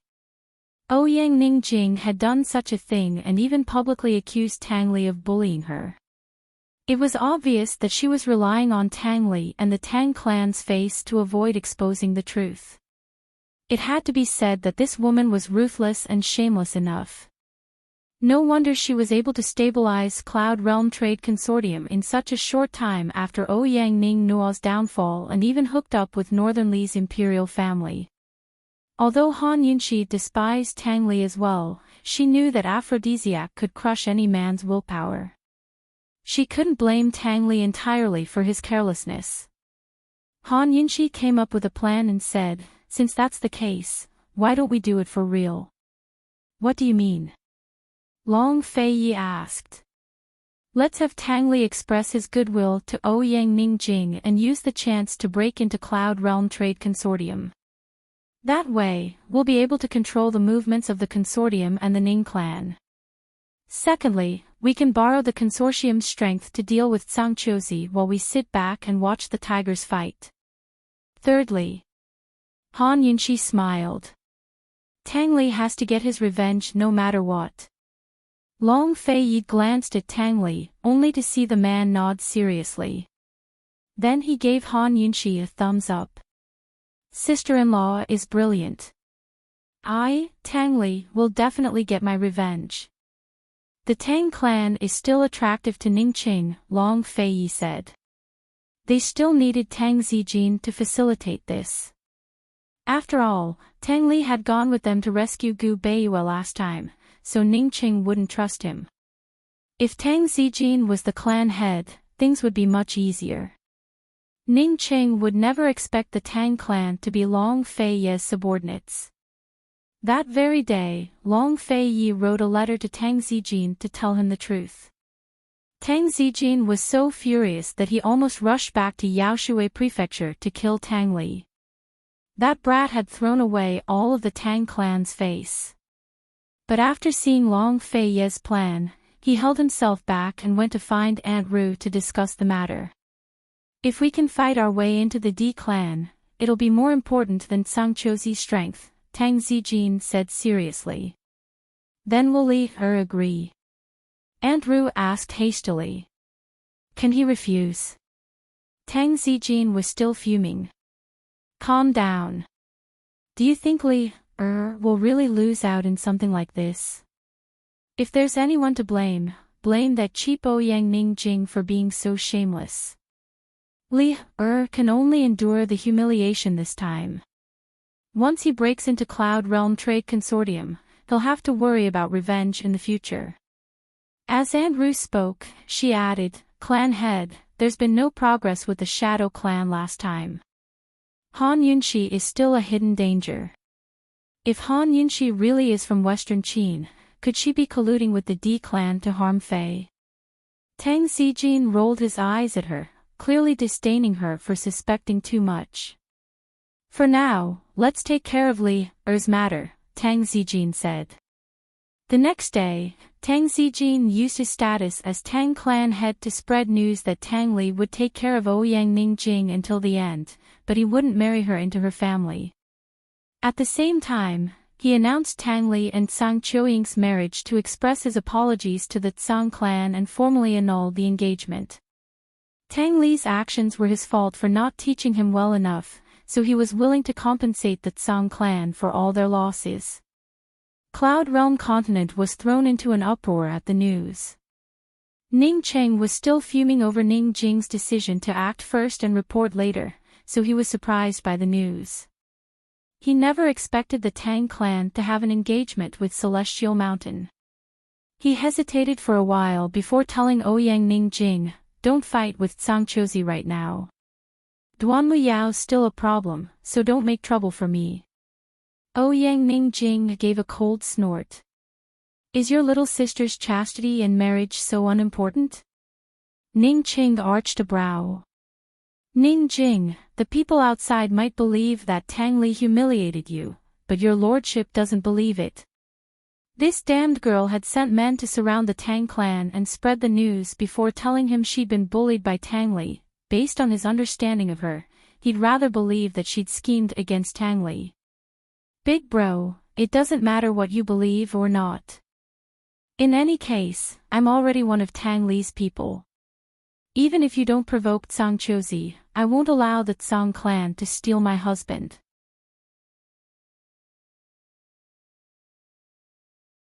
Chapter 637. Ning Cheng was already angry to begin with, so hearing Ning Jing's words only made him slap her across the face. Since when did you have the right to call the shots in the Ning clan? Even if he didn't want to form a marriage alliance with the Tang clan, this matter still had to be handled properly. Cloud Realm Trade Consortium had almost lost all face in a single night. This wasn't just Ning Jing's problem anymore, but Cloud Realm Trade Consortium's, or rather, the Ning clan's. Ning Jing cradled her burning cheek in pain, but she didn't lower her head. She was still staring straight at her older brother, the head of the D clan's Ning clan. Although he was the only person she'd ever feared since she was young, she wouldn't back down a single step on this matter. She'd already thrown away her chastity, so how could she back out now? Big bro, what do you mean by this? Ning Jing asked calmly. Ning Cheng fell silent before he gave her 5 words. Pear Blossom Rain Needles. The Pear Blossom Rain Needles were the Tang clan's second most precious treasure. A single one was worth the price of a top-grade expert, but no one knew that Tang Li had already used them all up. Ning Cheng's intentions were clear.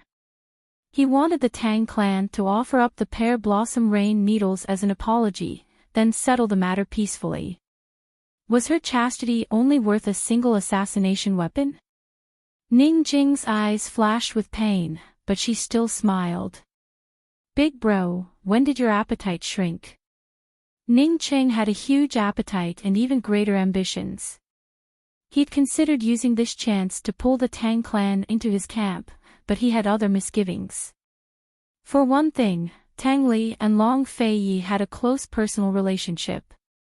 For another, if Cloud Realm Trade Consortium insisted on letting Tang Li marry into their family, they'd offend Tsang Chozi for sure. Big bro, are you so sure that Chu Tianyin can handle Duan Muyao? The one who died was Duan Muyao's own mother. This time, Ning Jing wasn't here to discuss, but to negotiate. Just like how she'd done countless business negotiations in the past, she'd made ample preparations this time. Even if Chu Tianyin can find the true culprit behind Empress Shue's assassination, so what? Empress Shue had been kidnapped and assassinated, so the Chu family was definitely involved. Would Duan Muyao forgive the Chu family?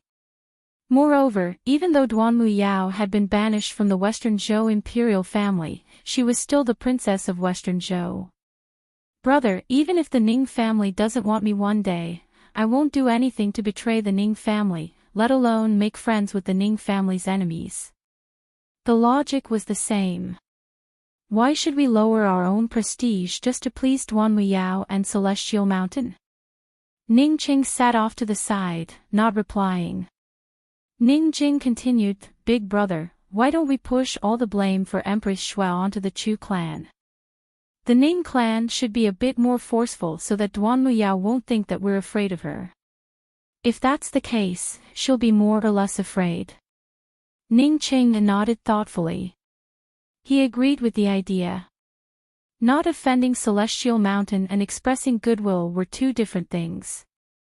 He didn't want to offend Celestial Mountain, but that didn't mean he'd take the initiative to do so.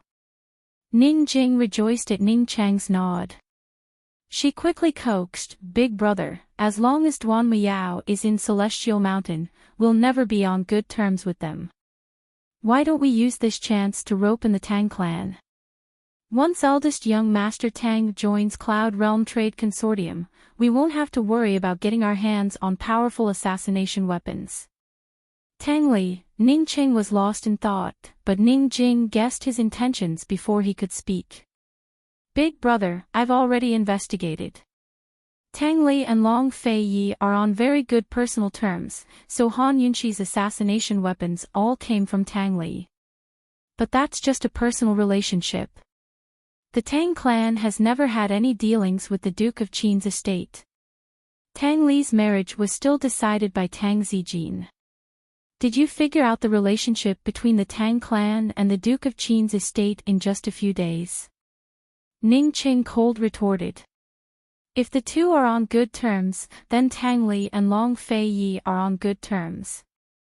Why would Tang Li run away from the marriage? Why would Tang Zijin need to scheme so hard to form a marriage alliance with the Tsang clan and establish good relations with Celestial Mountain?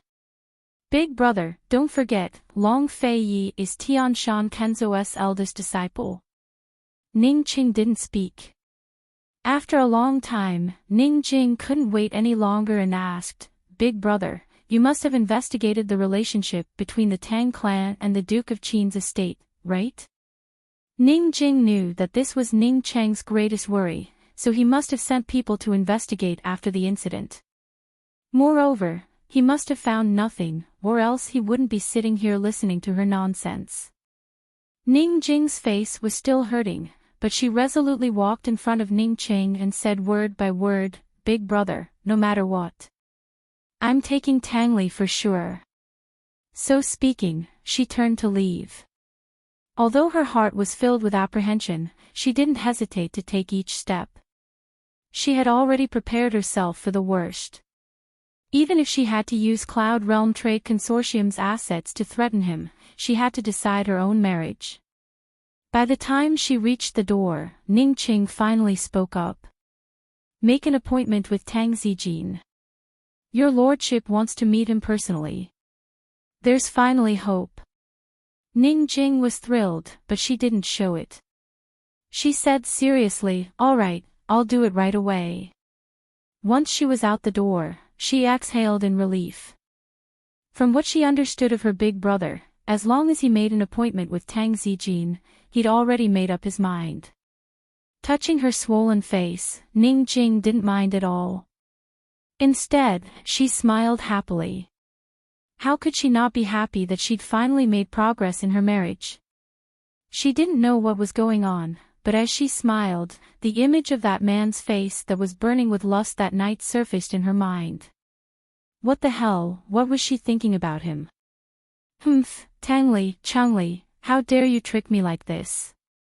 Just you wait. Ning Cheng might have said he wanted to meet Tang Zijin personally, but due to his special status, he'd only show up in disguise. In name, he'd only meet with Tang Zijin as one of Cloud Realm Trade Consortium's higher-ups. Very soon, Tang Zijin received news that Cloud Realm Trade Consortium had sent someone to take care of Ning Jing's affairs. They wanted him to pick a time and place for the meeting. Who did they send? Andrew asked. They didn't say, but it shouldn't be Ning Qing, Tang Zijin said seriously. This matter can't be delayed. Zhang Qiuxi's men should be here soon. Andrew only smiled coldly. Brother-in-law, Zhang Qiuxi hasn't made any moves recently. If I'm not wrong, he's still observing the situation. How could that be? He'll definitely come personally within the next few days, Tang Zijin didn't believe it. That damned girl Ning Jing deserves to be the head of the Bailey Trade Consortium. Guess what she did? Andrew grinned. Tang Zijin didn't understand. Andrew explained, news of her being humiliated by Tang Li has already spread like wildfire. That girl spent a fortune and 2 days to control public opinion. Now all of Cloud Realm Continent is cursing Tang Li and clamoring for Tang Li to take responsibility. Hearing this, Tang Zijin understood. Although he loathed Ning Jing, he still admired her for her skills. She wasn't just pressuring the Tang clan, but Zhang Qiuxi as well. Celestial Mountain had always been a symbol of justice and morality. If Zhang Qiuxi fought with Ning Jing over Tang Li now, he'd be the subject of ridicule. No wonder Zhang Qiuxi hadn't made any moves. He had no choice but to avoid the wind. Very good, very good. Where do you think it'll be appropriate to meet? Tang Zijin asked. Andrew smiled. The Tang clan, of course. Fei hasn't been back in ages. If he comes this time, we have to keep him for a few days so he can kowtow at his mother's grave. Aunt Ru was certain that Long Fei Yi would show up. As an older brother, he was still concerned about Tang Li's marriage. Of course, she was more concerned about the fact that if Long Fei Yi came, then Han Yunxi would come as well. Finally, she had a chance to lure Han Yunxi to the Tang clan. Alright, you go make the arrangements. Tang Zijin left the matter to Aunt Ru, who quickly wrote back to Cloud Realm Trade Consortium to meet at the Tang clan in 5 days. As soon as Long Fei Yi received the news, he tossed the letter to Tang Li and said coldly, "It's time for you to scram back." "You're not coming with me?" Tang Li asked timidly. Although his father had already agreed to help Long Fei Yi deal with the Ning clan, he was certain that if Long Fei Yi didn't go back with him, he'd be beaten severely. "You go back first. Your sister-in-law and I will be right behind you," Long Fei Yi said. Over the past few days, people had been investigating the relationship between the Duke of Qin's estate and the Tang clan. If he went out with Tang Li again, it'd be too suspicious. Tang Li understood the logic after some thought. Although he was reluctant, he still nodded. "Fine, then." Before he left, he asked Long Fei Yi, "Big bro, are you really going to let me marry into the family?" Although he knew it was all an act, he still couldn't get over the hurdle in his heart. "Big bro, no matter what, it should be Ning Jing who marries into the family." Ning Jing, she. At this moment, Han Yunxi walked in with a smile. "She what?" "In any case, they're well aware of the truth. They're the ones with a guilty conscience, not us. If we insist on Ning Jing marrying into the Tang clan, what can they do?" Tang Li asked seriously. "Ning Jing marrying into the Tang clan?" Han Yunxi couldn't believe it. "Brat, you haven't been poisoned in the head, have you? Does this fellow know he's going to be a spy in Cloud Realm Trade Consortium? What I mean is, let her marry into the Tang clan. After that, I can go anywhere with her. In any case, she has to be the one marrying me, not the other way around." Tang Li emphasized. If Ning Jing married into the family, her husband would be the head of the household. He could order her around and torture her to get his revenge. But once he married into the family, his wife would be the head of the household. How could he suppress her then? "Scram back and discuss this with your father." Long Fei Yi was getting impatient. What else could Tang Li do besides silently leaving the house? The last thing he expected in his life wasn't that he'd be drugged by a woman, but that his big bro Long would stand on the same side as his father. Thinking up to here, Tang Li hated that slut Ning Jing even more. He'd already walked out of the courtyard gates when he doubled back to appear in front of Han Yunxi. "Sister-in-law." Seeing his expression, Han Yunxi couldn't help but feel a chill run down her spine. "What? Do you have the medicine?" Tang Li asked seriously. "Are you sick?" Han Yunxi asked doubtfully. Tang Li said unhappily, "Aphrodisiac." "Do you have it? Give me a bottle." Han Yunxi's mouth twitched. She didn't know how to reply. Tang Li urged, "It's fine even if you don't have to use the aphrodisiac. In any case, give me as many as you have." Han Yunxi ignored Tang Li and slowly turned to look at the tea table on the side. As expected, Long Fei Yi was already looking towards them.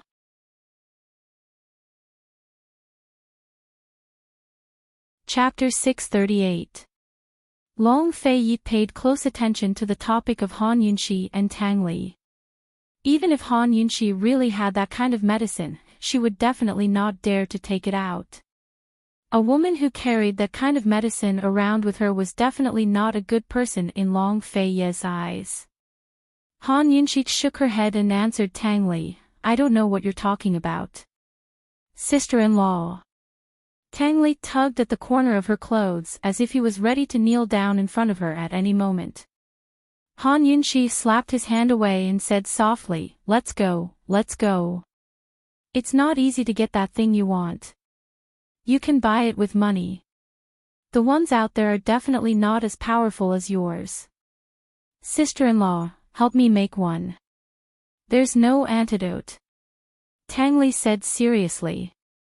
Han Yunxi immediately avoided him and acted as if she did not know him. "I don't know how to." "Sister-in-law, don't pretend. How can such a small matter be difficult for you?" Tang Li said seriously. Han Yunxi only felt that the cold gaze behind her was about to freeze her. She wished that she could poison Tang Li mute. Aphrodisiac is like a poison but not a poison. It's like a medicine but not a medicine. I really don't know anything about it. Moreover, I don't know how to research that kind of thing. She had to clarify this kind of thing with righteous words. Tang Li did not give up and wanted to beg again. However, when he was about to tug at Han Yunxi's clothes for the second time, a teacup flew from behind them. Fortunately, Tang Li's hand dodged quickly, or else he would have been injured. Tang Li was about to turn around, but Long Fei Yi was already walking towards him expressionlessly. The more Tang Li looked at him, the more he felt that the situation was not right. He felt that it was better for him to leave quickly. Unfortunately, before he could move, Long Fei Yi kicked him fiercely and sent him flying out of the door. He did not know how far Tang Li was sent flying, but one thing was certain. This time, Tang Li would not turn back. Long Fei Yi glanced at Han Yunxi and said nothing. He sat down and continued to make tea. Although Han Yunxi wondered if Tang Li would really buy the aphrodisiac, she did not have the courage to ask again. "Do you want some?" Long Fei Yi asked. "Drink." Han Yunxi sat back down. There was only a coffee table between the two of them. Long Fei Yi poured her tea as usual and didn't say anything. He just tasted it carefully. Han Yunxi felt that the atmosphere seemed to be a little strange. That damned Tang Li had already left. Why did he come back to ask about that damn thing? He deserved to be raped by Ning Jing. Han Yunxi had a strong heart, but Long Fei was her nemesis. As long as he didn't say a word, she'd feel uneasy and worried about personal gains and losses. After sitting for a while, Long Fei Yi did not say anything. Han Yunxi's uneasy heart finally calmed down. "Long Fei Yi, when are we leaving?" she asked. She really wanted to go to the Tang sect. "Tomorrow. We're not far from the Tang sect," Long Fei Yi replied. "Okay. Then I'll go see Dr. Gu and pack my things."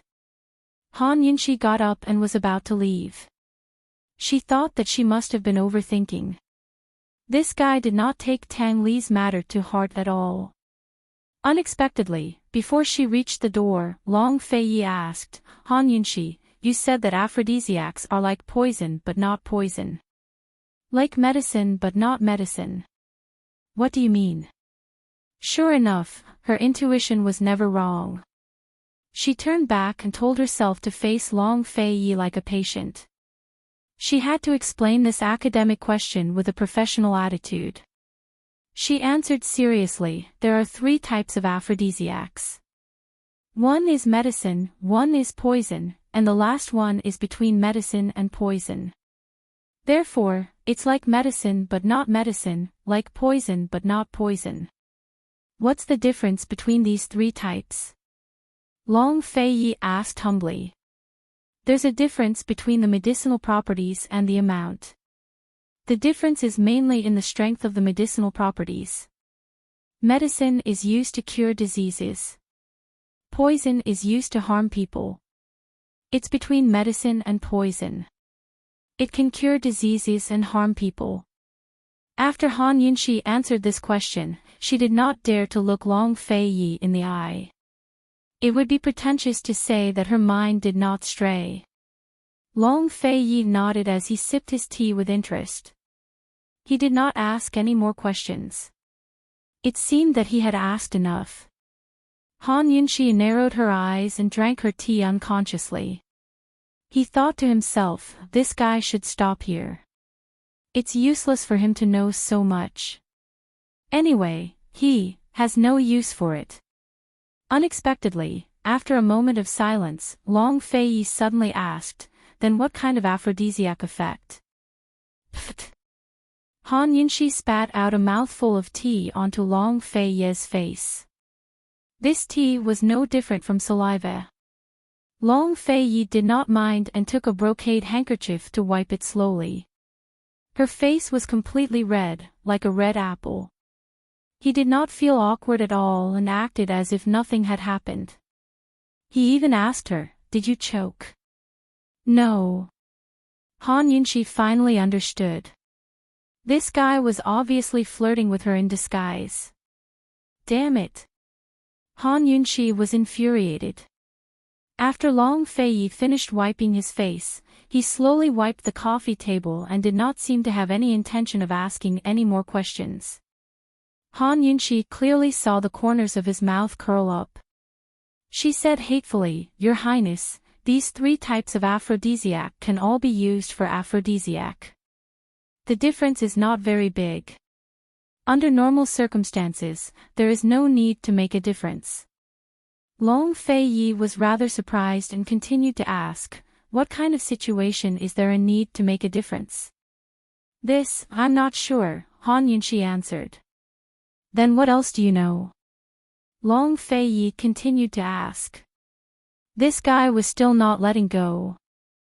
Han Yunxi hardened her heart and asked back, "Your Highness, why are you asking so many questions?" "It's useful," Long Fei Yi answered. "What's the use?"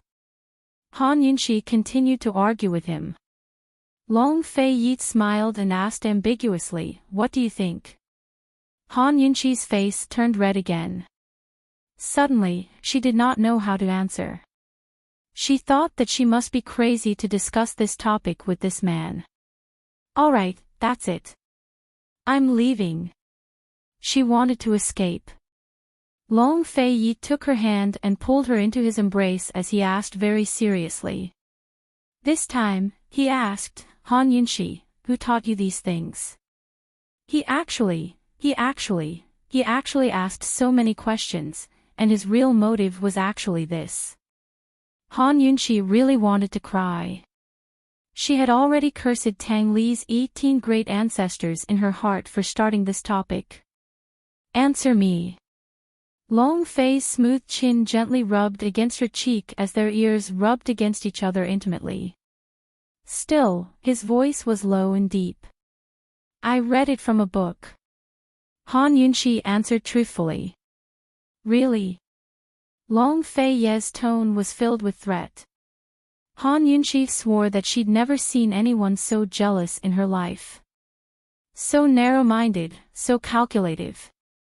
She pushed him aside and stared seriously into his eyes. Could it be fake? Long Fei Yi hugged her again and sighed softly. After a long time, he replied, "It's not allowed to be fake." Han Yunxi discovered that his voice was different now. It sounded gentle and helpless, like a sigh, but also like a warning. She didn't know why, but her heart suddenly calmed down. She let him hug her and let his big hand gently pat her back. "Long Fei Yi, what are you sighing about?" "Long Fei Yi, what are you helpless about?" "Yunxi's been fine and obedient all this time." "Yunxi, I've never made things hard for you, have I?" The next day, Han Yunxi and Long Fei Yi prepared to leave for the Tang clan. Long Fei Yi took care of some matters at hand before leaving with Han Yunxi to bid farewell to Gu Beiyue. Gu Beiyue's leg injury was already slowly recovering. At first, Han Yunxi came every day to treat him with acupuncture, but after 3 days, he declined and said he knew how to do it himself. Han Yunxi didn't agree, but he used Han Yunxi's acupuncture skills as an excuse to refuse. Han Yunshi had no choice but to let him do as he pleased. After returning from the medical cottage, he'd been recuperating. Besides occasionally sitting in his wheelchair in the courtyard to get some fresh air, he spent most of his time in his room. Han Yunshi worried that he'd be bored, but later discovered that he could spend an entire day reading a medical book. His leg only needed to rest. Besides acupuncture, he didn't need much care. After 100 days of rest, he'd be fully healed. It wasn't clear whether Gu Beiyue knew about Tangli, but they couldn't tell Gu Beiyue that they were going to the Tang clan. After all, Long Fei Ye's origins had to be kept a secret. Han Yunshi didn't treat Gu Beiyue as an outsider, nor did she want to hide anything from him. However, this was Long Fei Ye's secret, so the fewer people who knew, the better. After all, if this was leaked, Tianning's imperial clan would definitely make a fuss about it. There might even be traitors in the south-central regions. In this world, one's bloodline was a very important factor. They simply said they were going on a long trip. "Will you be gone for long?" Gu Beiyue asked seriously. Before Han Yunshi could reply, Long Fei Yi asked, "Is something the matter?" Gu Beiyue was only concerned, but Long Fei Ye's question was hurtful. Han Yunshi felt uncomfortable at the question, but Gu Beiyue said seriously, "This one's leg was saved by your highness and esteemed Wang Fei. If this one can stand up, I'll definitely pay my respects to you too. I'm afraid that if you two aren't back in 100 days, this one's return to Pilfine Pharmacy will be delayed by a few days." Han Yunshi didn't like Gu Beiyue's courteous words, but her heart still warmed at his words. "It won't be 100 days. I still want to see you stand up with my own eyes," she said seriously. Long Fei Yi didn't say anything. They sat for a while longer before leaving. As soon as they left, they saw Gu walking towards them. Seeing Gu Beiyue calmed one's heart, seeing Gu, one's spirit was lifted. Han Yunshi hurriedly waved, "Old ghost, how's it going?" Long Fei Yi had given him 10 days to deal with Madame Lianxin's matter, and it was about time. Gu was originally listless, but he immediately perked up when he saw Han Yunshi. He looked at the two of them and smiled. "Where are you going?" "Sightseeing," Long Fei Yi answered. Gu glanced at him, his eyes clearly saying, "I'm not asking you." "Poison lass, where are you going?" he asked with a smile. Han Yunshi avoided the question and asked seriously, "Have you finished dealing with Madame Lianxin's matter?" "Not yet." Gu's expression darkened. "What's going on?" Long Fei Yi asked seriously. "Things didn't go well with Mu Linger, so I haven't touched Madame Lianxin's matter yet," Gu said indifferently. "What's going on?" Long Fei Yi was still very concerned about this matter. Unexpectedly, Gu replied faintly, "That damned girl said she wanted to come over and talk." He then turned to Han Yunshi seriously, "Poison lass, you didn't reveal anything, right?"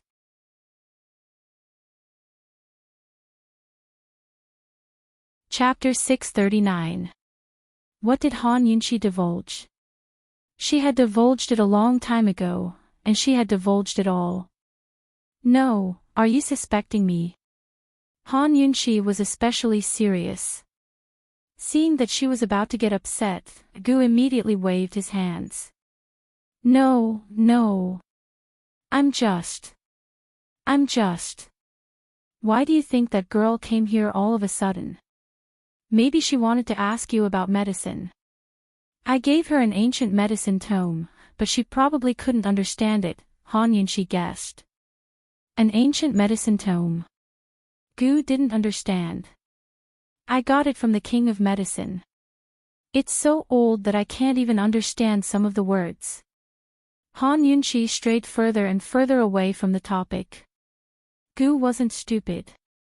Between people, especially between men and women, there was always someone who had the upper hand. In front of Han Yunshi, Gu was always happy and foolish. Oh. He believed her just like that. Han Yunshi said earnestly, "Old ghost, that girl Ling is my little sister and the pillar of Pill Fiend Pharmacy. She can be considered the Mu family's last hope. Teach her well, all right." Gu nodded without a second thought. "Don't worry. Discuss Madame Lianxin's matter properly with her when she comes," Han Yunshi added. Gu nodded again. "Then we'll take our leave first," Han Yunshi said. Gu nodded again. When Han Yunshi and Long Feiyi got into the carriage and it drove away, he finally came to his senses and chased after them. "Hey, where are you going? When are you coming back?" How could he be at ease when he didn't know her whereabouts? This time, it was Long Feiyi who answered. "Taking a walk to admire the flowers." Gu stood in the middle of the road, motionless. After a long time, he shrugged his shoulders and turned his head back with an enchanting smile. He looked up at the blue sky and suddenly realized that it was spring. This was the best time to be in spring. Taking a walk to admire the flowers. He couldn't help but miss the taste of the wilderness. It had been a long time since he went back. By the time Long Feiyi and Han Yunshi reached the Tang clan, there was still a day left before Aunt Ru's appointment with Cloud Realm Trade Consortium. The Tang sect's territory was vast, encompassing the entire Crouching Dragon Mountain range. There were 3 peaks in the Crouching Dragon Mountain range: the Heavenly Dragon Mountain range, the Earth Dragon Mountain range, and the Divine Dragon Mountain range. There were 2 basins between the mountains and a mountain stream. The Divine Dragon Mountain was the main peak of the Crouching Dragon Mountain range. It was where the sect leader resided. The Heavenly Dragon Mountain, Earth Dragon Mountain, and 2 other valleys were where the disciples resided.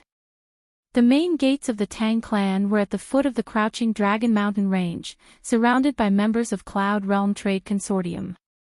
Long Feiyi brought Han Yunshi to the back of the mountain and passed through a deep ravine to reach the main peak. No one noticed them the entire way, which was proof of Long Feiyi's familiarity with the Tang clan. Divine Dragon Mountain was extremely precipitous, like Mount Hua itself. There was only one way up, and many parts of the path were almost parallel to the mountain itself. It was impossible to stand on one's feet, so one had to use both hands and feet to climb up. With such a steep drop and no safety measures, only an expert would be able to make it. Han Yunshi looked at the path and mused that even an expert would have a hard time climbing this mountain. As soon as someone attacked from the top, the consequences would be unthinkable. But Long Feiyi didn't need to use any lightness techniques to carry her. As soon as they stepped onto the plank path, the hidden mechanisms beneath activated. Their feet touched nothing as they fell to the ground. Han Yunshi hugged Long Feiyi tightly as she exclaimed, "Is this a trap?" After all, she was still on her guard against Aunt Ru. "No, it's not. Don't be afraid." Long Feiyi held her tightly as he flew forward. Soon enough, they reached the center of the cave, where Han Yunshi saw something that looked like an elevator. The setup was very similar, but this elevator wasn't powered by electricity, but by manual labor. Good heavens, the Tang clan is the Tang clan after all. They can actually create something like this.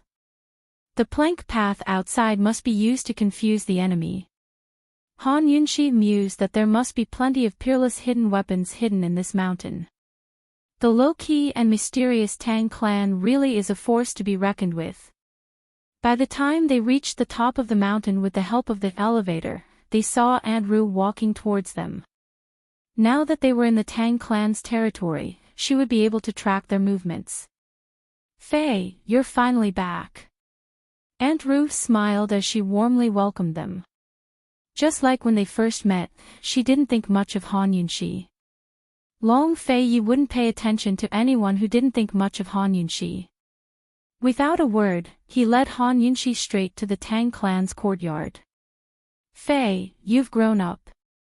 "So rude." Aunt Ru scolded. Unfortunately, Long Feiyi still ignored her. What could Aunt Ru do to him? Even though she was an elder, when it came to status, the entire Tang sect, including Tang Zijin, had to treat her with respect. They were already far away, but Aunt Ru was still watching them with a strange smile on her face. She seemed to be calculating something.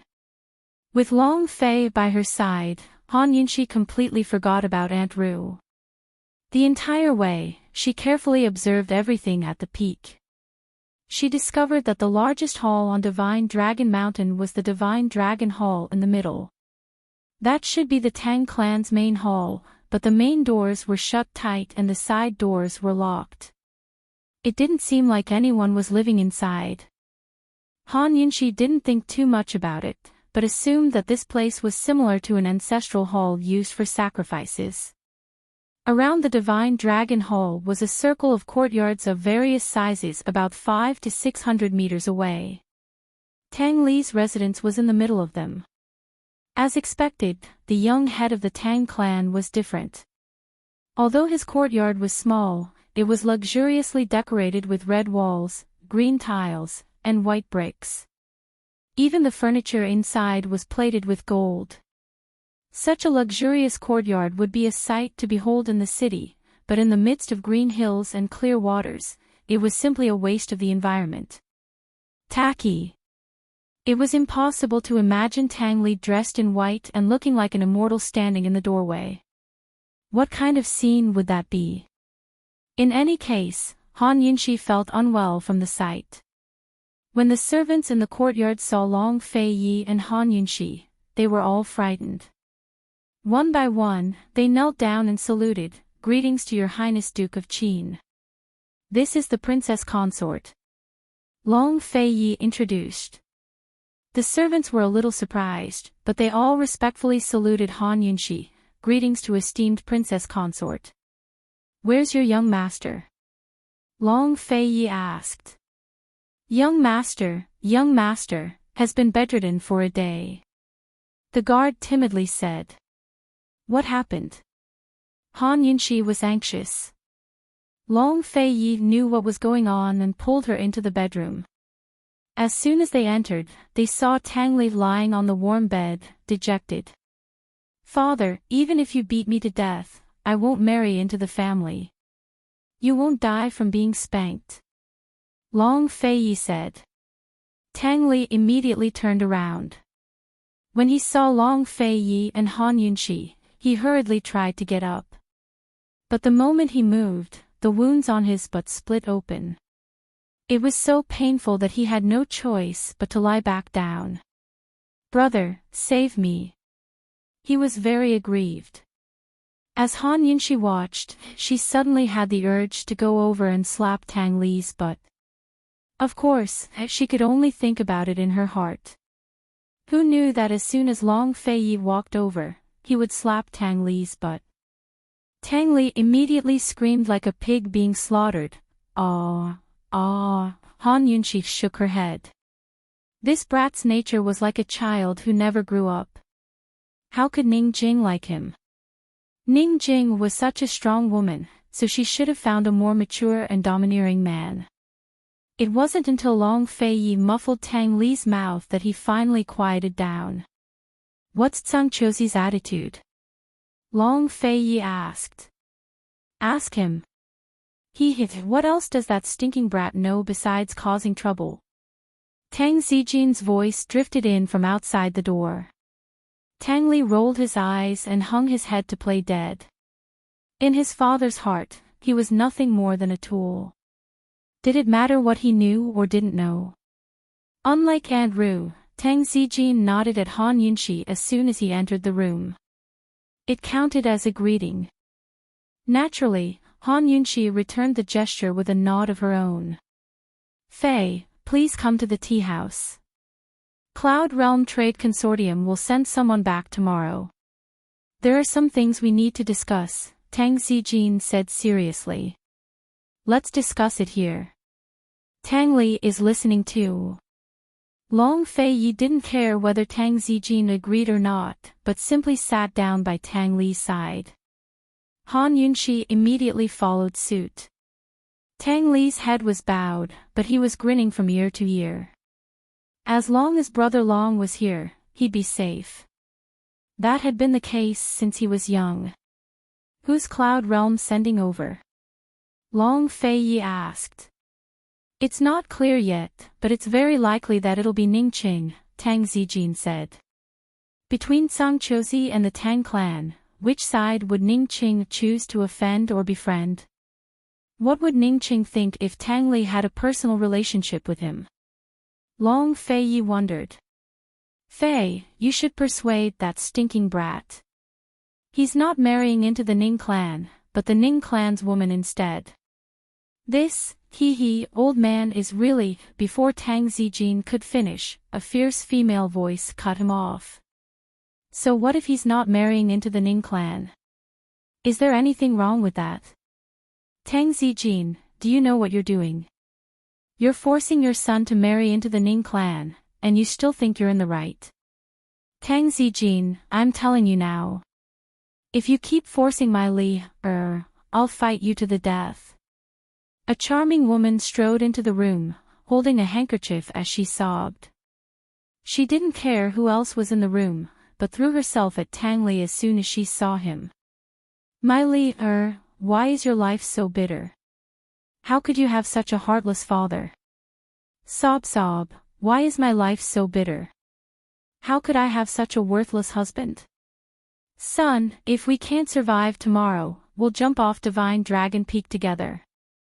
We'll be mother and son again in our next lives. We don't want that heartless father of yours. Han Yunxi was stunned. Although she'd heard that Tang Li had a mother who doted on him, she never expected her to be such a person. What a sharp tongue. Tang Zijin's beard stood on end as he listened. He seemed to be a little henpecked, but he wouldn't budge on this matter. Furious, he said, what does a woman like you know? Stop crying and wailing here and making a fool of yourself. Someone come, take madam away. Mother, save me. Mother. Tang Li shouted. Tang Zijin, I'm telling you now. If I leave this door today, I'll don't regret it. Madame Tang said before shoving aside the servants and rushing out herself. Alarmed, Tang Li scrambled to his feet, ignoring his pain to chase after her.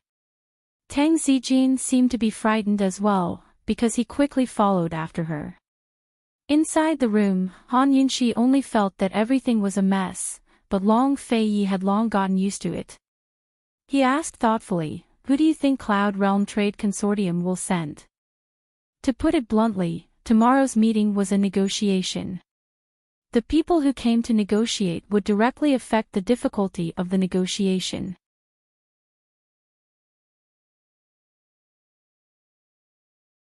Chapter 640. Long Fei Yi was wondering who Cloud Realm Trade Consortium would send to negotiate, but Han Yunxi was more concerned about the family of three who'd just run out. She asked doubtfully, Long Fei Yi, should we go take a look? Lady Tang won't take things too hard, will she? It's fine. Long Fei Yi had long gotten used to the family of three. Actually, he wasn't Tang Li's greatest savior, but Lady Tang. He rarely made a move, but Lady Tang couldn't tolerate her son being punished in the slightest. With Long Fei Ye's words, Han Yunxi stopped worrying. Ouyang Ningjing and Ouyang Ning Nuo won't be coming, so it should be Ouyang Ningqing, Han Yunxi said.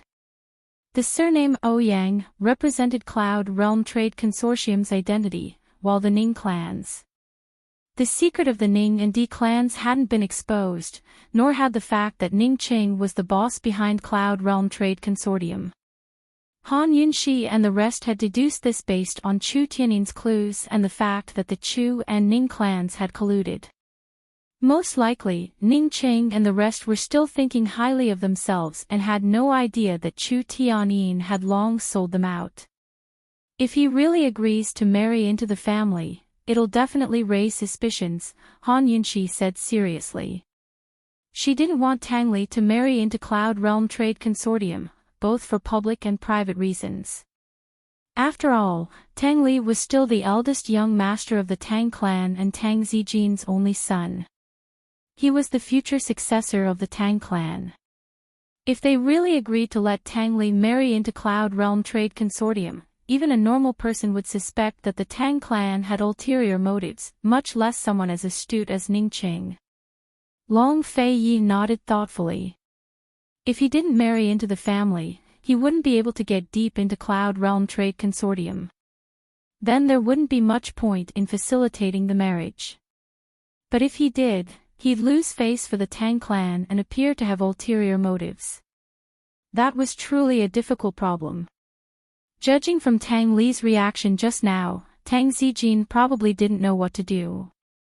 Han Yunxi and Long Fei Yi were deep in thought when they saw Mrs. Tang come in with Tang Li. Tang Zijin followed beside them with an ugly expression. It seemed that he couldn't do anything about this mother and son. Fei, is there a way to avoid marrying into the family? Tang Zijin asked seriously. It's difficult, Long Fei Yi said honestly. Han Yunxi pondered for a moment and smiled. I have an idea. She gestured for everyone to come closer and whispered her idea. Everyone listened in disbelief, but it was undeniable that her idea was the best and only way. However, Tang Li's face did not look good at all. He pointed 2 fingers at Han Yunxi and asked incredulously, 2? Yes. Just 2, Han Yunxi was very serious. As for what the 2 they were talking about, only the few of them knew. Ning Jing won't agree, Tang Li was certain. Aya, you haven't even married your wife yet, but you already know her so well. Han Yunxi teased. Tang Li felt helpless. If this was any other time, he wouldn't be so easily teased. But now that he'd made such a big mistake, he could only accept Han Yunxi's teasing. In any case, she'll never agree with a personality like hers. I don't think we'll be able to negotiate tomorrow, Tang Li said seriously. Before Han Yunxi could speak, Tang Zijin lost his temper and scolded, You don't believe that she'll marry you, but you don't want to marry into the family either. What else do you want? If you have any skills, then don't cause so much trouble. Old man is telling you now, if not for Fei's face, old man would never let a woman from the Ning clan take half a step into our Tang clan, even if it meant offending Cloud Realm Trade Consortium. His words made it sound like Tang Li would marry no one but Ning Jing. Tang Zijin pursed his lips, too lazy to argue with his father. Tang Zijin couldn't take it anymore and raged, Then what good ideas do you have? Let's hear them. Tang Li shut his mouth resentfully. If he had any ideas, would he still be waiting for the Long Fei Yi and Han Yunxi to come? But the more he thought about it, the more he felt that Han Yunxi's ideas were unreliable. If there's no other way, then it's settled. If they don't agree. Tang Zijin sighed. If they don't agree, then we'll delay it for a few more days. Seeing Tang Zijin so angry, Han Yunxi couldn't help but categorize him as one of the cheaters. The next day, Cloud Realm Trade Consortium's representatives arrived as promised. It had to be said that their arrival surprised both Han Yunxi and Long Fei Yi, because it was none other than the man who'd negotiated with them and lost miserably. Ouyang Ningnuo.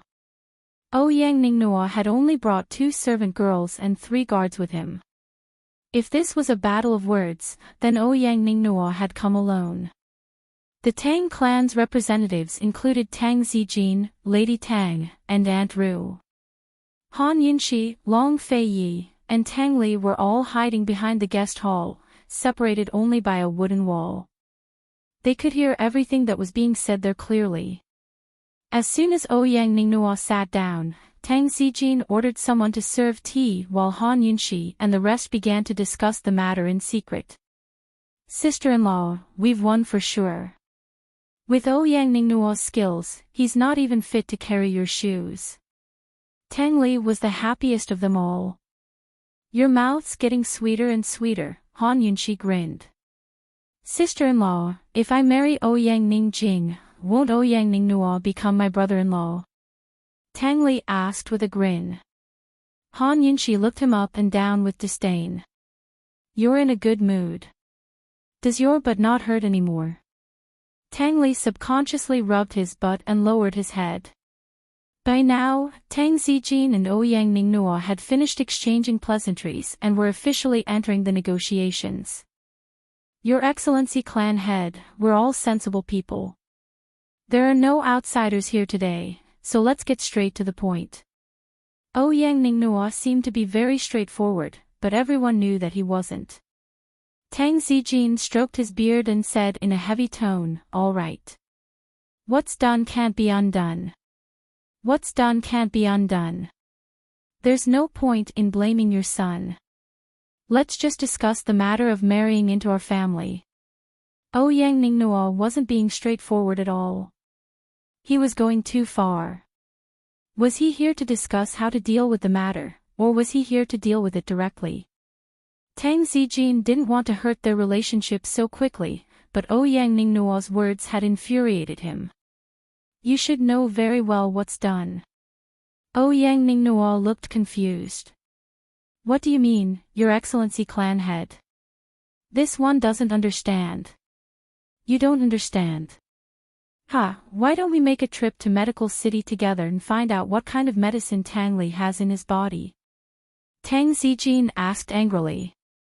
Long Fei Yi and Tang Li were shocked to hear this. How could they possibly find out what kind of aphrodisiac was used? My father knows about this too. Tang Li muttered to himself. Long Fei Yi glanced at Han Yunshi. Han Yunshi lowered her head in silence. She was the one who told Tang Zijin about this. Soon enough, Tang Li understood what was going on. He asked in a low voice, Sister-in-law, can you really find out? How are you going to do that? Han Yunshi pretended not to hear him. When she didn't answer, Tang Li wanted to ask more, but no sound came out of his mouth. He was mute again. After a long while, when Long Fei Yi didn't say anything, Han Yunshi took the initiative to explain, this was just a ploy to scare Ouyang Ningnuo. I don't know if I can find out anything. So, Long Fei Yi heard her, but he didn't say anything. Tang Li wanted to say something, but he couldn't. As expected, Ouyang Ningnuo had been scared stiff.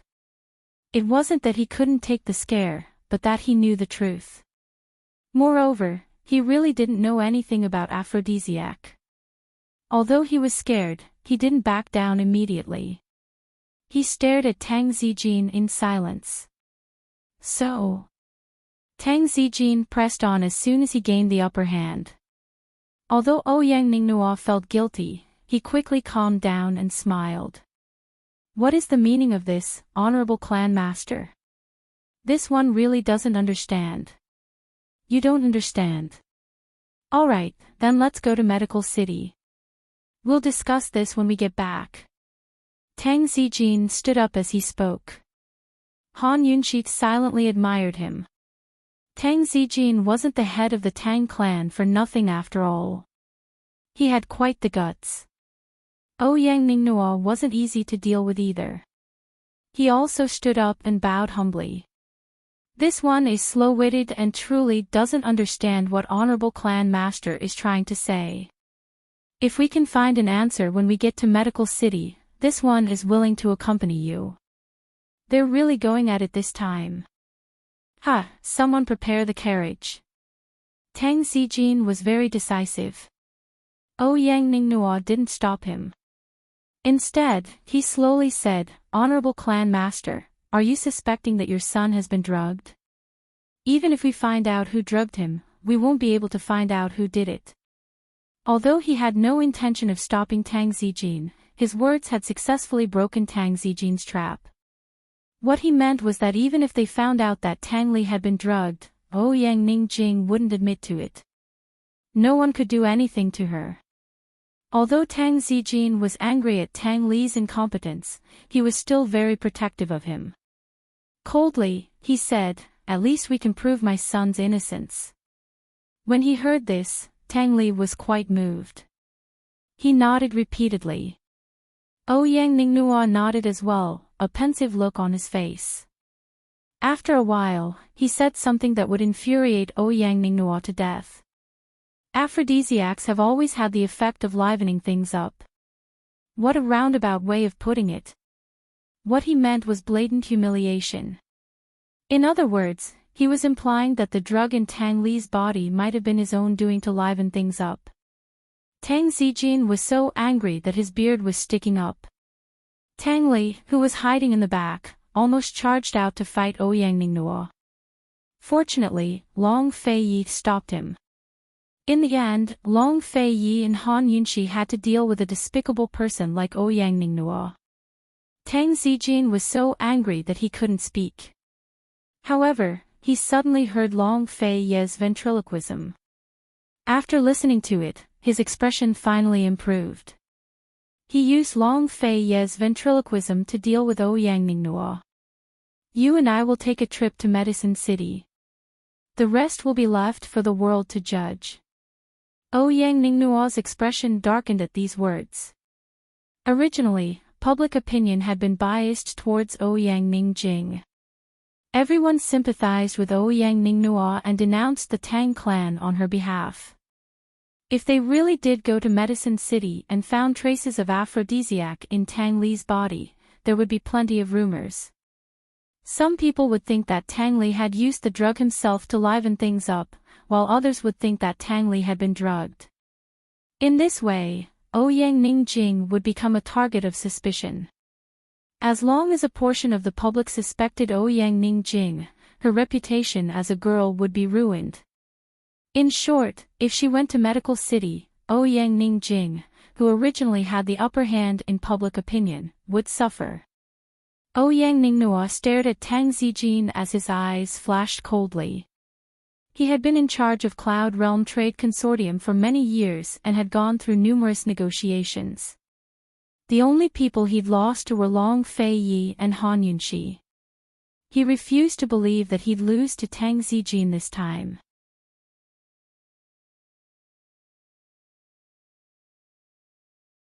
Chapter 641. Ouyang Ningnua thought it wouldn't hurt to yield to Tang Zijin this time. Thus, he avoided the issue. Your Excellency clan head, this one traveled thousands of li to solve a problem. Let's turn big problems into small ones and small ones into nothing. If we make a big fuss at Medical City, it won't do Cloud Realm Trade Consortium or the Tang clan any good, don't you think? I won't yield. Long Fei Yi said to Tang Zijin through ventriloquism.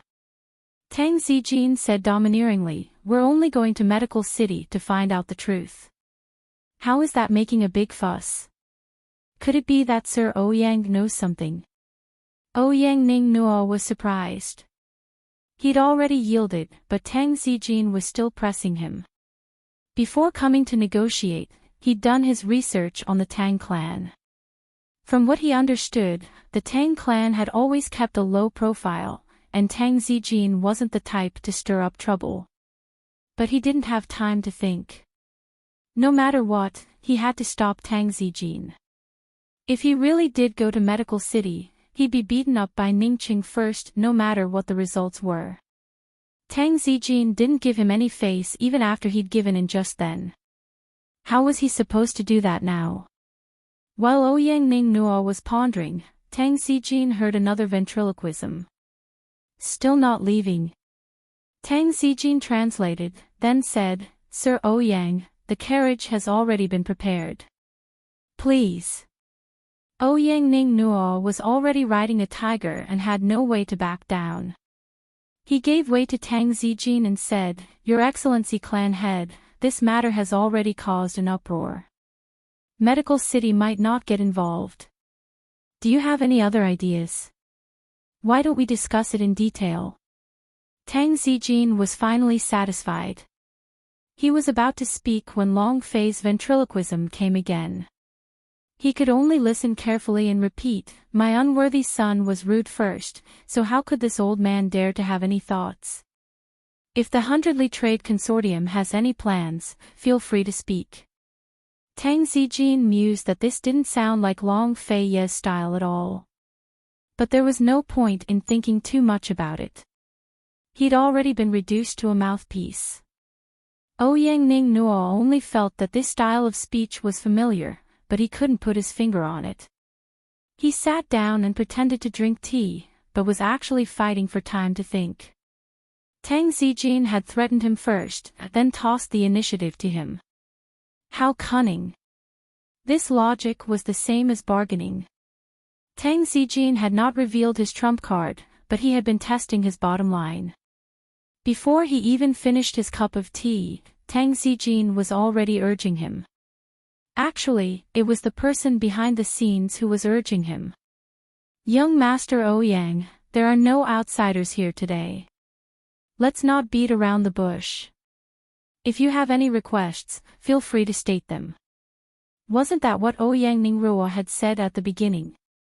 Ouyang Ningnuo felt as if he had been slapped in the face by his own words. He really wanted to insist that Tang Li marry into the family, but judging from the current situation, he knew that if he mentioned the word marry into the family, Tang Zijin would definitely go to Medical City. If he didn't mention marrying into the Tang family, was he going to ask Ning Jing to marry into the Tang family?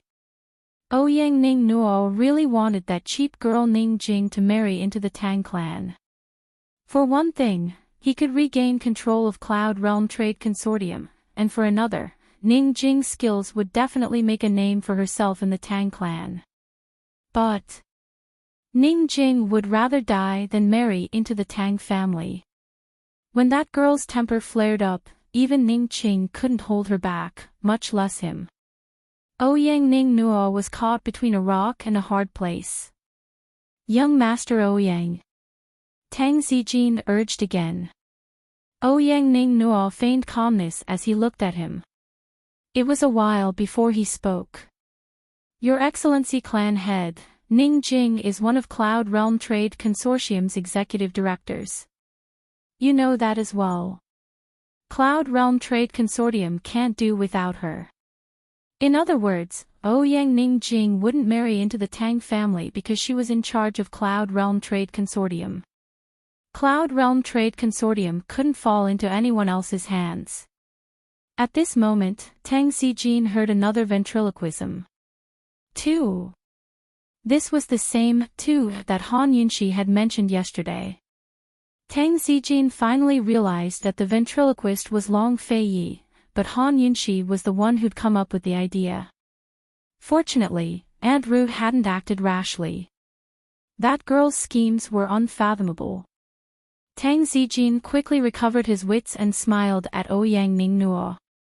Old man understands young Master Ouyang's meaning. But Tang Li is our Tang clan's successor. The Tang clan's future can't do without Tang Li. This. Ouyang Ningnuo was caught in a dilemma. Tang Zijin pretended to think for a while before he said, Old man does have a plan. What does young Master Ouyang think of it? Your Excellency Clan Head, please speak, Ouyang Ningnuo said politely.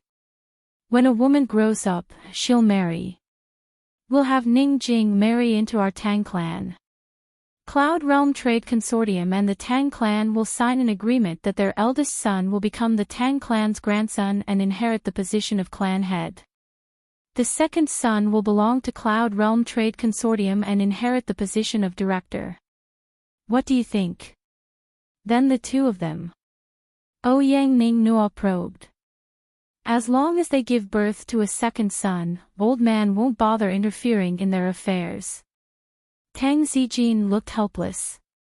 The more Ouyang Ningnuo thought about it, the more he found the idea to be ingenious. As long as her father-in-law, Tang Zijin, didn't make things difficult or interfere, Ning Jing would be no different from Tang Li marrying into the Tang clan. She could still stay in Cloud Realm Trade Consortium and keep Tang Li in check with her skills. If she had children in the future, she might even be able to use them to take control of the Tang clan. Ning Jing wouldn't lose much in the short term, but she'd gain a lot in the long run. Ouyang Ningnuo thought it over for a long time before he finally agreed to Tang Zijin's suggestion. He knew that Ning Jing disliked having children, but Ning Qing should be satisfied with this plan. That lowly girl was the one who caused all this trouble. She had to suffer a little before she'd restrain herself. That's not impossible. Ouyang Ning Nuo smiled. Tang Zijin rejoiced inwardly. This way, the Tang clan wouldn't lose face and Tang Li would have a chance to join Cloud Realm Trade Consortium. Someone come, bring brush and ink. Tang Zijin said decisively, afraid that Ouyang Ning Nuo would go back on his word. Soon enough, the prenuptial agreement was written in black and white. Tang Zijin took out the Tang clan's large copper seal and stamped it down. Ouyang Ning Nuo did the same with Cloud Realm Trade Consortium seal. There were 2 copies of the contract, thus deciding the fates of Tang Li and Ouyang Ning Jing. Tang Li couldn't see, but he could hear his father rolling up the paper. He knew this was all a show and that he wouldn't really treat Ouyang Ning Jing as his wife, much less have children with her. But for some reason, he felt a strange, indescribable feeling in his heart. Congratulations, hee. Han Yunxi laughed up her sleeve.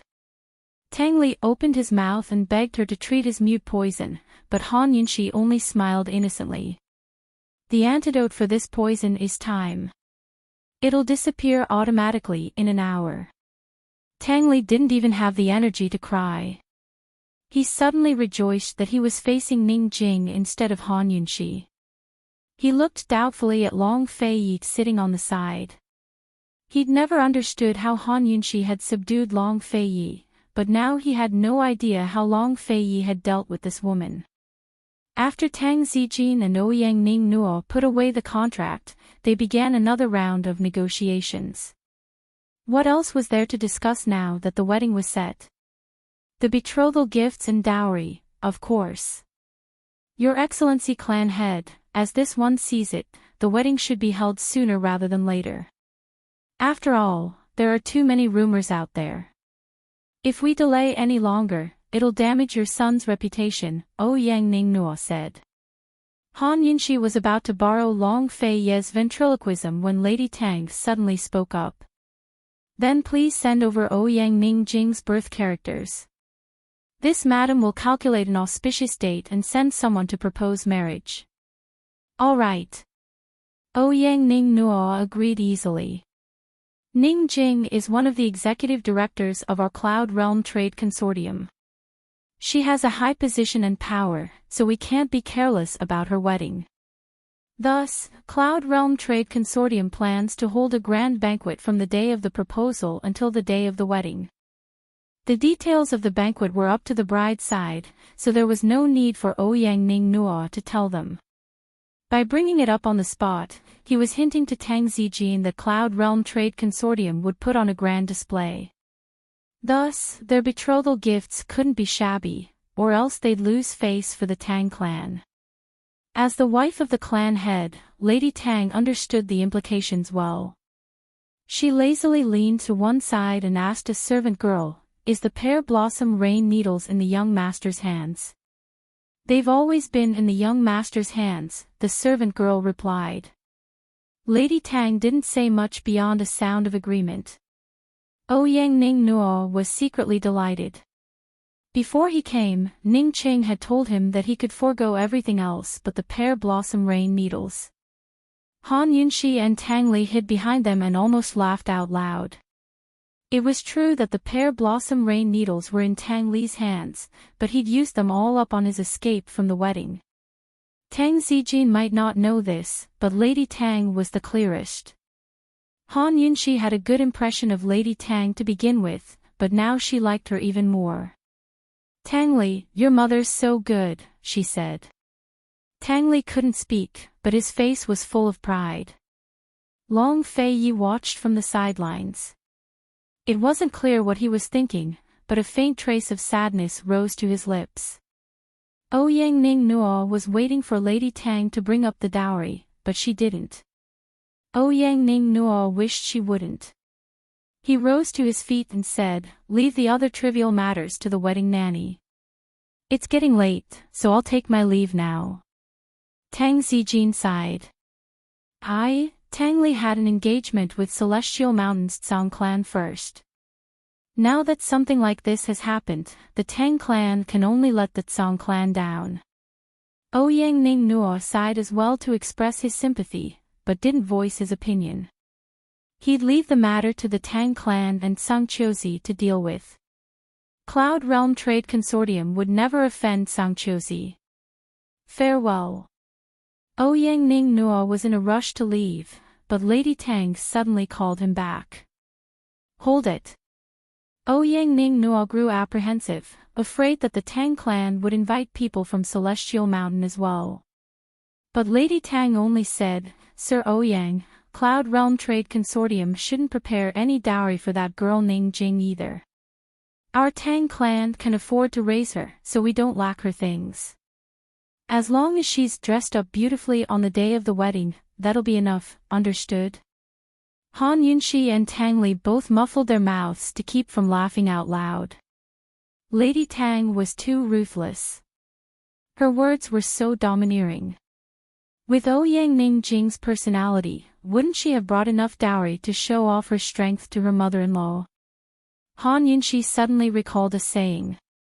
No matter how good a mother is, she'll never be a good mother-in-law. Ouyang Ning Nuo's heart sank. He knew that this negotiation had failed. He'd lost again and failed to meet any of his expectations. He even began to doubt his own negotiating skills. Had his skills deteriorated because he hadn't negotiated for so long? Who knew how Ning Qing would react when he heard the results? In any case, Han Yunxi and the rest emerged from the back of the guest hall in high spirits. This matter was basically a success. Han Yunxi was about to speak with Lady Tang when the silent Aunt Ru spoke up. She said.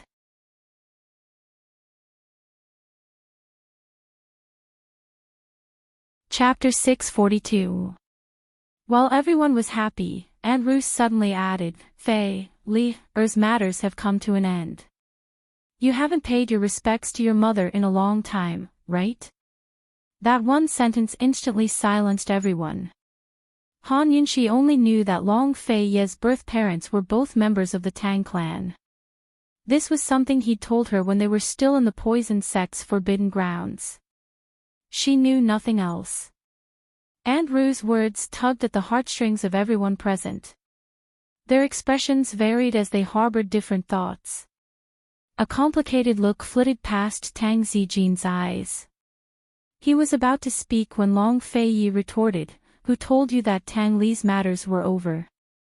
What kind of tone is that? Very well, you've grown up and your wings have hardened. Aunt Ru can't control you anymore, nor can she scold you. Is that so? Aunt Ru huffed. Before Han Yunxi showed up, Fei had always been polite to her and Tang Zijin. He'd never been so rude. Aunt Ru looked like she was flipping out at Long Fei Yi, but her eyes kept darting towards Han Yunxi. Han Yunxi had long gotten used to it. When they first met at the poison sect's forbidden grounds, she had a basic understanding of what kind of person Aunt Ru was. In a nutshell, she thought too highly of herself. Long Fei Yi simply ignored her, while Ling Ling said to Tang Li, Find out who Tsang Chiozi sent down the mountain and personally apologize to him. Also, immediately announce your marriage with Ning Jing. The sooner the better. Aunt Ru had long gotten used to Long Fei Ye's indifference. She smiled coldly in her heart, confident that her question just then was enough to pique Han Yunxi's curiosity. Fei's birth parents had too many unspeakable secrets. She believed that no matter how much Fei doted on this woman, he wouldn't rashly tell her anything about his parents. Women were prone to jealousy and suspicion. The more they didn't know, the more suspicious they'd be. Once they suspected a secret, the misunderstanding would grow. With Fei's temper, he definitely didn't like women who pestered him endlessly. Aunt Ru was very satisfied with the foreseeable effect of her words. That's right. Announce the wedding as soon as possible to prevent Cloud Realm Trade Consortium from going back on their word. Tang Zijin was still preoccupied with Tang Li's affairs. Ouyang Ning Nuo was easy to fool, but Ning Qing and Ning Jing weren't easy to deal with either. If they brought the contract back and Ning Qing went back on his word, their efforts today would be in vain, and it would be even more troublesome. Thus, they had to strike while the iron was hot. As soon as the Cloud Realm Trade Consortium members at the foot of the mountain retreated, they'd spread the news of the wedding and make it a reality. Sect Master Tang, you should be the one to make this announcement. You'd better reflect on yourself first, then give your son a good scolding to appease the public anger, Han Yunxi said indifferently. Tang Zijin nodded repeatedly. Yes, esteemed Wang Fei is smart. Worry flashed through Aunt Ru's eyes. She had a faint feeling that Tang Zijin had been bewitched by Han Yunxi. Sect Master Tang, we can't mess up the order of these two matters. We need to announce the wedding to the world first, then have Tang Li offer a humble apology. That way, Tang Li will have Cloud Realm Trade Consortium backing him up. Perhaps Tsang Chiozi will show some mercy then, Han Yunxi said seriously. She wasn't trying to curry favor with Tang Li, but hoping from the bottom of her heart that Tang Li could survive this ordeal. Tang Zijin's friendliness towards Han Yunxi was all an act, but his view of the woman had changed after this incident. How great would it be if Han Yunxi had no ties to the Shadow Clan? That very day, Tang Zijin used his status as the Tang Clan master to make a public announcement. First, he admitted that he was wrong for not teaching his son, then cursed Tang Li bitterly. Finally, he explained that Tang Li had done such a foolish thing because he loved and adored Ning Jing too much. Next, he declared that Tang Li was engaged to Celestial Mountain's Tsang Clan, so the Tsang Clan would be the ones to blame for such a thing. He was willing to accept any punishment from the Tsang Clan, but he had to take responsibility for Ning Jing to the end. Ouyang Ning Nuo hadn't even returned to Cloud Realm Trade Consortium before the announcement was made. It only took a single day for the news to spread throughout Cloud Realm continent. Ning Cheng was still in Western Liang's morning court when he received the news. His cold face instantly turned black, leaving all the civil and military officials trembling in fear. They had no idea what was wrong with him. Once court was over, Ning Cheng ordered coldly, "Tell Ning Nuo not to return to Cloud Realm Trade Consortium, but to come here directly. Have him explain things to Ning Jing himself." As soon as he gave the order, Ning Jing stormed in angrily and slammed the letter in her hands on the table. "Big bro, let whoever agreed to have a child with them do it himself. I'm not having any." She had planned to have Tang Li marry into her family and put him under house arrest.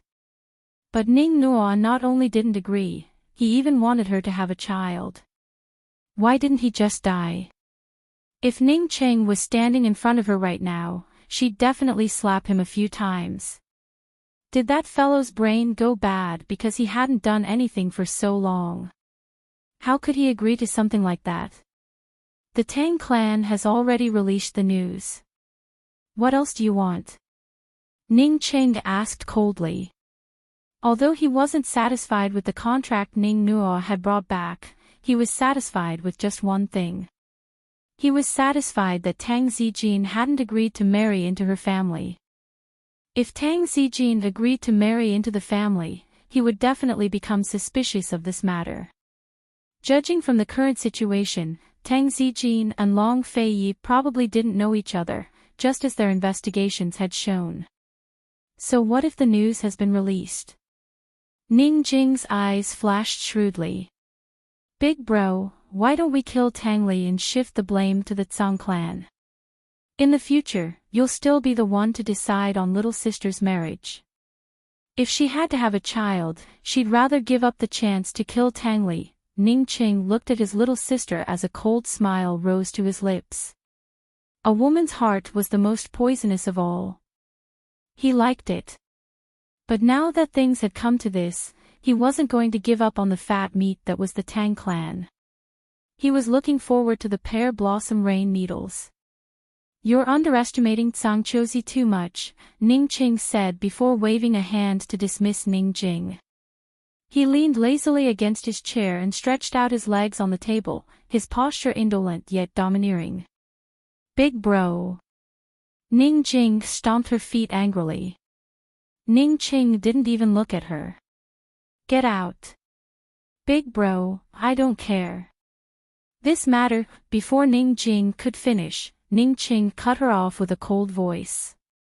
"From now on, if anything happens to Tang Li, I'll blame it all on you. You'll be punished according to clan rules." Clan rules? The D clan only had one rule: anyone who violated the clan elders would be expelled from the clan.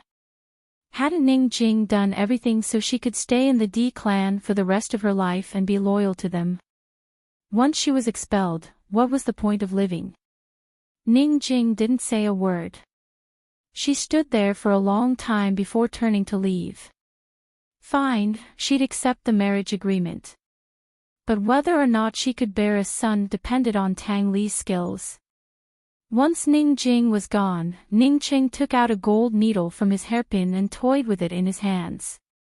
It was certain that this needle belonged to Han Yunxi, but only Ning Qing himself knew where he'd gotten it. On the second day after news of the marriage between the Tang clan and Cloud Realm Trade Consortium spread, Tang Zijin found out that Zhangqiuzi hadn't left Celestial Mountain yet. Although it was much easier to descend the mountain, Zhangqiuzi didn't take the risk of descending after last winter's snow had sealed off many roads. Instead, he entrusted the marriage to Duanmu Yao, who'd long left the mountain, and said that she could make the decisions on behalf of the Zhang clan. "Fei, Zhangqiuzi and Duanmu Yao are fooling around so openly. Are they trying to show off their strength to you?" Tang Zijin asked. In terms of seniority, martial arts skills, and reputation, Zhangqiuzi couldn't compare to Kenzo, but he'd coveted Kenzo's position for a long time. Moreover, Duanmu Yao was Kenzo's favorite disciple. Once Zhangqiuzi and Duanmu Yao hooked up, half of Celestial Mountain would belong to the two of them. Even Long Fei Yi wouldn't be able to contend against them. Tang Li's marriage had caused a huge uproar, but Zhangqiuzi had publicly asked Duanmu Yao to handle it on his behalf. It was obvious that he wanted Long Fei Yi to know that he and Duanmu Yao were close. If this wasn't a show of strength, then was he showing off? Long Fei Yi nodded before asking Tang Li, "Is Duanmu Yao 18 yet?" "She's full, she's been full for a long time." Tang Li asked seriously. "What do you have in mind?" On the side, Han Yunxi immediately pricked up her ears to listen, but Long Fei Yi didn't answer. Instead, he said, "Go ask for punishment, but be careful. Zhangqiuzi isn't trying to show off, but borrow someone else's knife to kill him." After the Tang clan's announcement, Zhangqiuzi would be cursed by the people if he punished Tang Li severely. They'd call him narrow-minded and narrow-minded. But if he left the matter to Duanmu Yao, Zhangqiuzi could shirk all responsibility even if she ended up crippling Tang Li. "Old man, let's go together." Tang Zijin grew nervous. Lady Tang stood up as well. "Zhangqiuzi is too sinister. I'll go too." "It's enough for old man to go. You don't even know martial arts, so what are you going to do?" Tang Zijin asked unhappily. "I know how to use assassination weapons," Lady Tang said righteously. "If we bring the Tang clan's most powerful weapons, we won't be afraid no matter how many people Celestial Mountain has." Tang Zijin wanted to stop her again, but Lady Tang grabbed Aunt Ru's hand. "You have to go too. Otherwise, they'll think there's no one left in the Tang clan and bully us again." Aunt Ru seemed to dread Lady Tang and only agreed with a single word. Although Tang Zijin was unhappy, he didn't stop her. Han Yunxi could tell that Lady Tang was dragging Aunt Ru away on purpose, but she didn't know why she was doing so. After making up his mind, Tang Li stripped off his clothes and tied a few thorns to his back. Then he walked down the mountain towards Duanmuyao's inn. With the three elders accompanying him, Long Feiyi and Han Yunxi didn't have to worry about Tang Li. After sending off Tang Li and the others, Han Yunxi took Long Feiyi's hand and asked, Duanmuyao's already 18 years old. Her safety has nothing to do with you anymore, right? Long Feiyi gave an affirmative answer. Han Yunxi was overjoyed. She took his hands and made him look at her. Long Feiyi, from now onwards, before she could finish, Long Feiyi interrupted her. This prince is only responsible for you. As he spoke, he seemed to be afraid that Han Yunxi wouldn't believe him, so he leaned down and planted a deep kiss on Han Yunxi's lips. Han Yunxi pursed her lips. She wanted to be more serious and domineering when she made her request, but in the end, she said, "Give me another stamp." What? Long Feiyi didn't understand what she meant.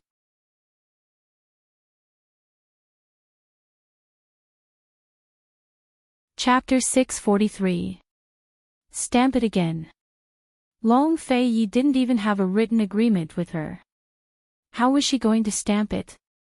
Could it be that she wanted him to write it down in black and white and stamp it again? You don't believe this, prince? Long Feiyi asked seriously. Han Yunxi shook her head. I'll believe you if you stamp it again. Long Feiyi was rather disappointed. He said coldly, if you don't believe me, it's useless no matter how much it's written in black and white. Han Yunxi knew that he had misunderstood. She smiled and looked at him without saying a word. Long Feiyi's mood was ruined.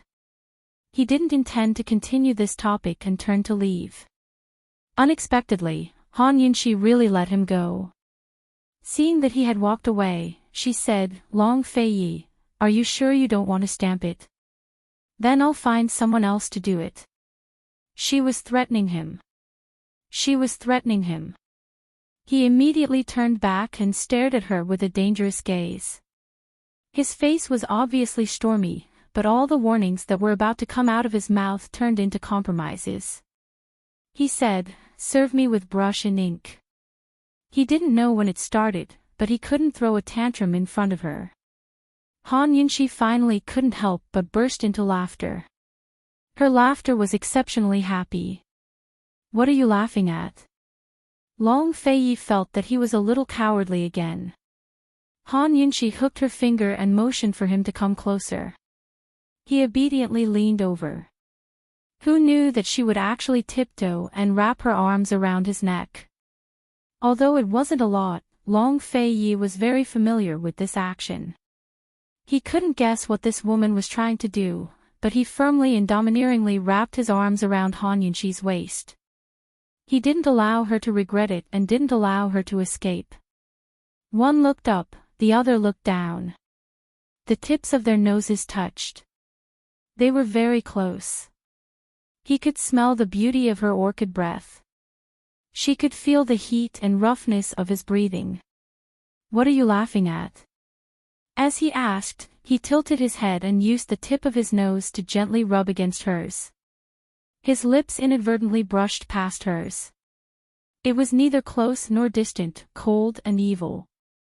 She knew what he wanted to do. So stupid. She couldn't help but laugh again. This woman was definitely the first woman in the world to call him stupid. He suddenly lifted her chin. How is this prince stupid? She suddenly pulled his hand away, stood on her tiptoes, and planted a heavy kiss on his lips. Stamp it. If you dare lie to me, I'll make you regret it for the rest of your life. Stamps can be stamped like this. Why didn't he know that this woman had such a bad side? He laughed. Not enough. She also smiled, knowing that he would feel that it was not enough. Long Feiyi, it's been so long since I kissed you. Yunxi really missed it. Long Feiyi was about to kiss her when Han Yunxi kissed him first. She kissed his cold lips gently, trying to warm him up. Long Feiyi was surprised and pleasantly surprised. He hated it when women took the initiative, but he especially liked it when she took the initiative. He wanted to let her kiss him and feel her rare passion. Unfortunately, he couldn't hold back after a while and deepened the kiss. He even stuck his tongue into her mouth to provoke her. Han Yunxi didn't show any weakness, but took the initiative to explore his lips. Their lips and teeth intertwined in an intense kiss. Neither he nor she seemed to be satisfied no matter how much they gave or how much they took. It was as if something was missing. Long Feiyi tightly wrapped his arms around Han Yunxi's waist so that she was pressed against him.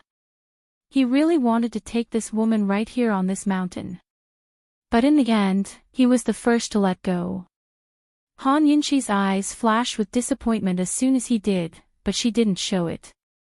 She still blushed now, but she wasn't the same girl from 2 to 3 years ago who didn't know what to do with a single peck.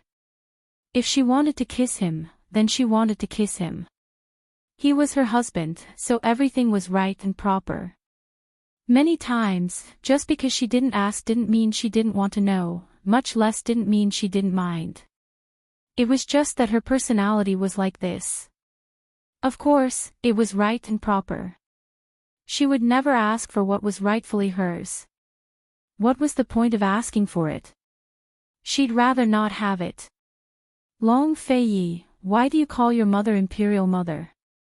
What kind of person is your father in the Tang sect? Does he have any title? Long Feiyi, how many secrets are hidden in Heaven Mountain? I can give you enough time. You must not lie to me, even if it's just a sentence. The wind started to blow. Long Feiyi hugged Han Yunxi from behind and wrapped her tightly in his large cloak. The two of them looked at the mountains in the distance and fell into deep thought.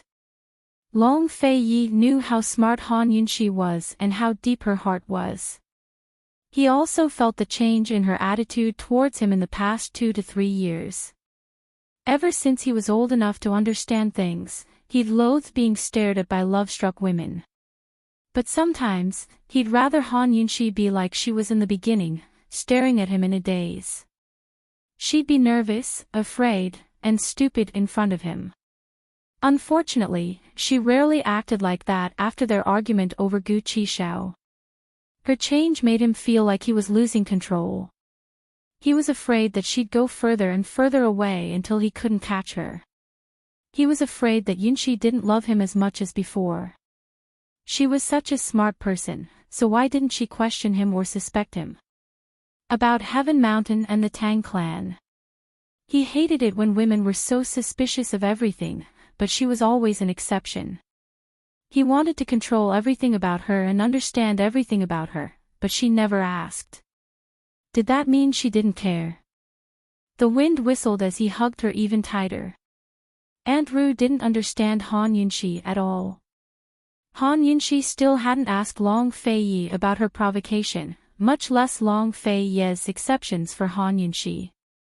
Even if he couldn't answer, Long Feiyi still hoped that Han Yunxi would care about him. But even without Aunt Ru's provocation, there was still a gap between them that neither of them could see. Could this gap be the last step of the 100 steps? Their lips still lingered on each other's lips as they fell silent. Suddenly, Han Yunxi turned around and leaned against Long Feiyi's chest. What's wrong? He asked. I'm a little tired, Han Yunxi said mildly. Long Feiyi picked her up without a word and carried her back to rest. How could she fall asleep with him by her bedside? She didn't like to think too much and liked to do things casually, but today, her heart was heavy. She closed her eyes and let her mind wander into the poison storage space and began to cultivate. The first step of the poison storage space allowed her to freely take in her own poison, as well as the most poisonous things in the world. She had already mastered it, and now was the crucial moment to unlock the second step. The second step was to resist enemies. Once she mastered it, she could freely take in any poison that threatened her. Han Yunxi didn't think that far ahead of the third step. First, the second step was 10 times harder than the first. Being able to master the second step was already hard enough, let alone the third step.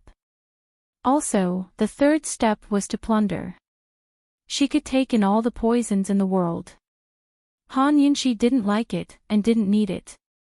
So, her only wish now was to master the second step. As soon as Han Yunxi entered the poison storage space, it was as if she'd really fallen asleep. Long Fei tucked her in before leaving without a sound. While Aunt Ru wasn't here, he should go and pay his respects to his mother. Lady Tang had purposely led Aunt Ru away to urge him to go take a look. He'd forgotten how many years it had been since he'd paid his respects to his mother. His memory seemed to have stopped at the year she committed suicide. The Tang sect wasn't one of the 7 noble families, but rather the East Qin Shadow Guard. Strictly speaking, the Tang sect status was far lower than the Bailey clans. But because his mother had obtained Imperial Father's favor and gave birth to him, the Tang sect's words carried more weight in front of him than the Bailey clans. The Tang sect was most famous for their hidden weapons, but they also had a secret art of poison. Like the 100 Poisons sect, the Tang sect's poison arts originated from the Poison sect. Because no one could take up the mantle, the Tang sect's poison branch gradually declined after the Poison sect was destroyed. His mother was in charge of the Tang sect's poison branch. When she learned that the perplexing butterfly illusion could rule the world, she spent her entire life searching for it, hoping to help Imperial Father recover East Qin. Unfortunately, before she could find the perplexing butterfly illusion, Imperial Father had already passed away. She'd placed all her hopes on him. Imperial Father's ambitions, her long-cherished wish, the Imperial family's revenge, and even the Tang sect's dream of becoming a noble family had all been placed on his shoulders. She'd given him the status of East Qin's Imperial Prince and helped him learn martial arts on Celestial Mountain. She'd nurtured the beauty's blood and arranged everything. Then, she'd said that she missed his Imperial Father. She'd left everything to him. She'd said that he would live on for her and his Imperial Father's sake. He had to live on with 2 lives to complete the mission they'd failed to complete. Then, right in front of him, she'd used a dagger to end her own life. He'd never understood love. That was the first time he'd understood that love could be so selfish. Long Fei silently walked through the forest, seemingly aimless. He soon arrived at the shady side of Divine Dragon Mountain. Tang Yuan was buried in a cave on the side of the mountain.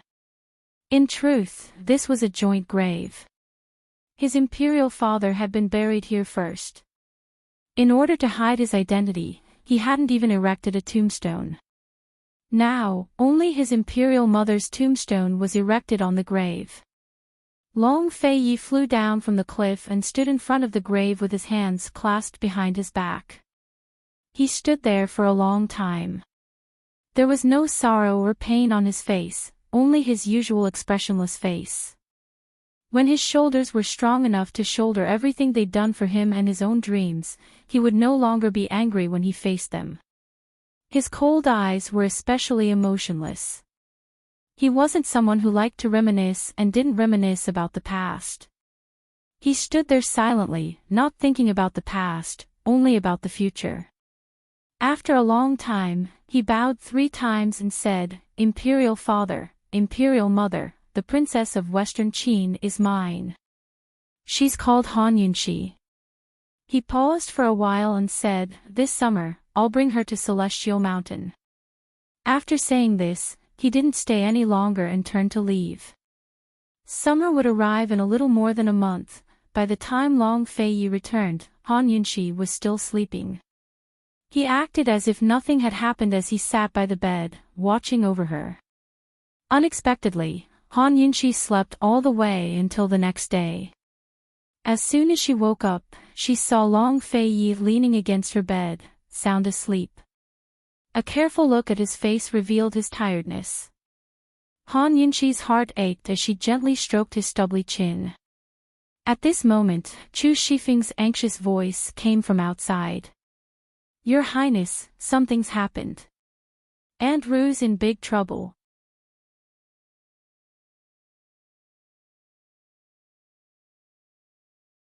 Chapter 644. Something big has happened to Andrew. Han Yunxi dropped her hand, but Long Fei Ye's eyes were still shut as if he hadn't woken up at all. Han Yunxi smiled silently, knowing that he didn't take the matter to heart.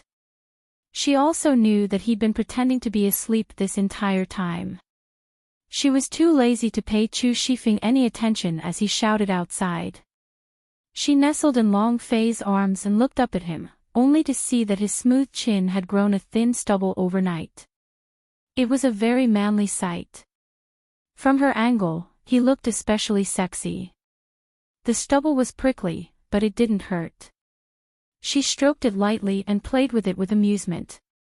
At first, he didn't react, but his Adam's apple gradually moved. It was obvious that he was enduring. It tickles. Han Yunxi burst into laughter. What was Long Fei supposed to say? This woman's getting bolder and bolder. She's not as shy and timid as before, but she's still too inexperienced. She has no idea that she's playing with fire.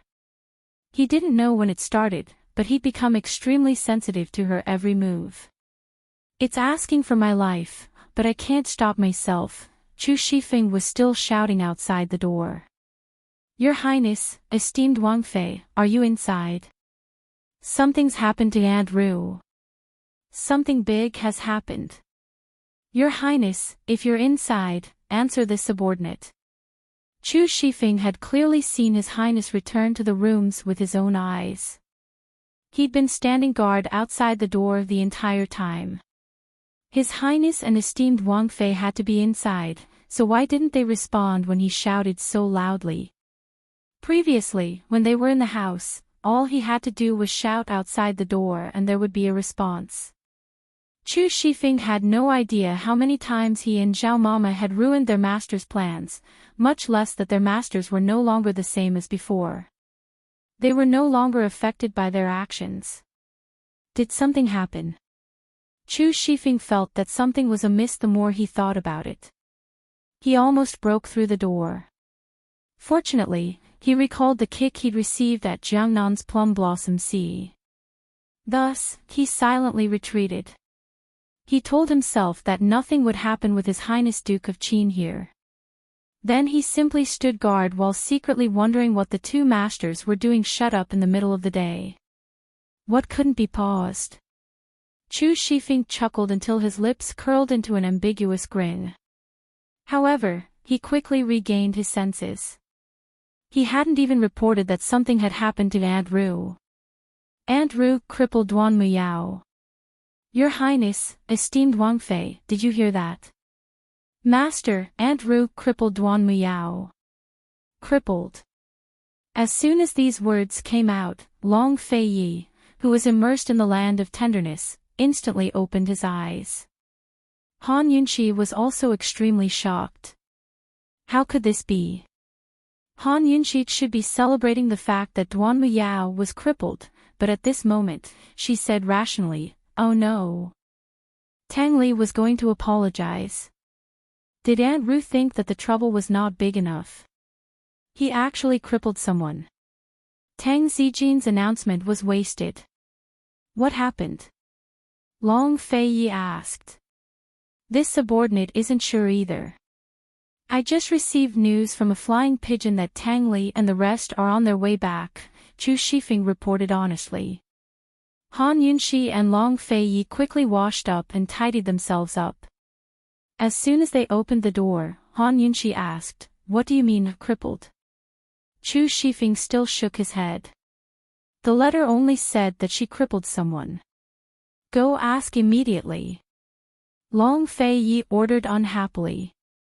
After Chu Shifeng left, Han Yunxi saw Long Fei Yi's stern expression and pretended to be jealous. So nervous. Long Fei Yi immediately grew serious. Tang Li will be very troublesome. And? Han Yunxi asked sourly. This fellow loved to get jealous, but he didn't seem to like other people getting jealous. She wasn't childish enough to get jealous over something like this. But when it came to Duan Muyao, she was childish and willful. She liked to see this icy, taciturn man rush to clarify things and explain himself. Long Fei Yi, Long Fei Yi. Why didn't I get to know you before Duan Muyao did? If I knew you before, I'd never let you have a junior sister like her. Duan Muyao probably came prepared. Long Fei Yi was still very serious. Now Han Yunxi realized the gravity of the situation. You're saying, she hurt herself on purpose? Long Fei Yi nodded. Zhang Qiuzi had probably pushed Duan Muyao forward to use her to punish Tang Li. But Duan Muyao was no fool. Instead of whipping Tang Li and offending Cloud Realm Trade Consortium, she'd rather put on a show and let the Tang clan injure her instead. That way, the Tang clan would be the subject of ridicule again, while Zhang Qiuzi would have even more reason to make things difficult for them. Duan Muyao could also stay out of the matter without taking any responsibility. How sinister. Han Yunxi grew doubtful. Aunt Ru used assassination weapons? Did she cripple her hands or legs? What kind of weapons could cripple someone? Assassination weapons were either used for poisoning or to hit vital points. Han Yunxi couldn't imagine how they could be used to cripple someone. Long Fei Yi didn't care how Duan Muyao was crippled, but said thoughtfully, Aunt Ru wouldn't be so rash. When facing Han Yunxi, Aunt Ru's unreasonable tantrums were all an act. Long Fei Yi knew full well how shrewd she was. Even if Duan Muyao had come prepared, Aunt Ru wouldn't fall for a trap. While they were talking, Chu Shifeng arrived with definite news. Your Highness, Duan Muyao's Dantian has been injured. Aunt Ru's needles struck her Dantian acupoint. The situation is very serious. We'll have to wait for the clan head and the rest to know the details. They're already on their way. Long Fei Yi and Han Yunxi exchanged glances. Han Yunxi didn't understand martial arts, but she knew that the Dantian was where qi gathered. It was directly related to internal energy cultivation. Without internal energy, martial arts were just flowery and impractical. She didn't know how serious her injuries were, but if they were serious, then Duan Muyao really was crippled. She'd already lost her status as Western Zhou's princess. Once her martial arts were crippled, how was she supposed to survive on Celestial Mountain? Long Fei Ye's thoughts were completely different from Han Yunxi's. He didn't care about Duan Muyao's future prospects at all, but worried about his master. Even if Duan Muyao lost her martial arts, she could still speak in front of his master. Zhang Qiuzi was only willing to hook up with Duan Muyao because of her place in his master's heart. If Duan Muyao's injuries were serious, his master would probably get involved. He hadn't even set foot on Celestial Mountain yet, but the mountain was already in trouble. If not for the fact that the Tang clan was implicated in this matter, Long Fei Yi would have suspected that Aunt Ru had done it on purpose. After all, Duan Muyao wouldn't risk injuring her Dantian over such a simple matter. As for the details, they had to wait for Tang Zijin and the rest to come back. Tang Zijin and the rest returned that very night. After some questioning, Han Yunxi and Long Fei Yi finally found out what had happened. Tang Li had brought a bramble to ask for punishment, while Duan Muyao had tried to make things difficult for him. Duan Muyao's mouth was fierce, and she cursed Tang Li viciously. Lady Tang couldn't take it anymore and made the first move, resulting in a fight between the two sides. Aunt Ruth seemed to have already been cursed by Tang Zijin on the way here, because her expression was ugly. She didn't say a word. Han Yunxi wasn't stupid enough to hit the muzzle of a gun, but Long Fei Yi was more direct. Of all the places you could hurt her, you had to hurt her Dantian. My master took her in as a disciple because she could guard her Dantian and unblock her 8 meridians at such a young age. Of course, Kenzo doted on Duan Muyao for other reasons, but the girl's innate talents were indispensable. Her sword was about to stab me in the face. If I didn't do anything, was I supposed to wait for death? Aunt Rue replied impatiently. Everyone fell silent at her words. Long Fei Yi didn't retort either. After a while, Aunt Rue seemed to have calmed down. She looked between Tang Zijin and Tang Li before saying, I'll shoulder the consequences of my own actions. If Elder Kenzo blames me, I'll take the blame myself. Like Zhang Qiuzi, Elder Kenzo didn't know of the relationship between the Tang clan and Long Fei Yi. No matter what, Long Fei Yi had no way of explaining things. You'll take the blame yourself. How are you going to do that? Why don't you just kill Duanmu Yao and pay a life for a life? You hurt her dantian, so how are you going to return it to her? Tang Zijin was about to die from anger. As he spoke, he didn't forget to shoot Tang Li a cold look. He wished he could kill this unfilial son with his eyes and end all troubles once and for all. If he had been obedient back then, he might have been able to hold a grandson now instead of having to deal with this huge pile of trouble. Neither Celestial Mountain nor Cloud Realm Trade Consortium was easy to deal with. Aunt Rue was rendered speechless by Tang Zijin's outburst. Enough. It's already happened, so what's the use of yelling at Rue? As I see it, that cheap girl deserved it. Who told her to curse Tang Li like that? She's so young with such a venomous mouth. Isn't she afraid of retribution? It was rare for Lady Tang to stand on the same side as Aunt Rue. She turned to Long Fei Yi and said, Fei, it's a good thing you didn't agree to the marriage alliance back then. Otherwise, your mother would be so angry she'd come back to life. Enough. What do you know? You have long hair and short eyes. Tang Zijin was about to lose his mind. He didn't want to pay attention to any of the women in the room anymore. He looked seriously at Long Fei Yi and asked, Fei, what do you think we should do about this? How are her injuries? What did she say? Long Fei Yi asked. I'm not sure. Aunt Rue used a meteor dart.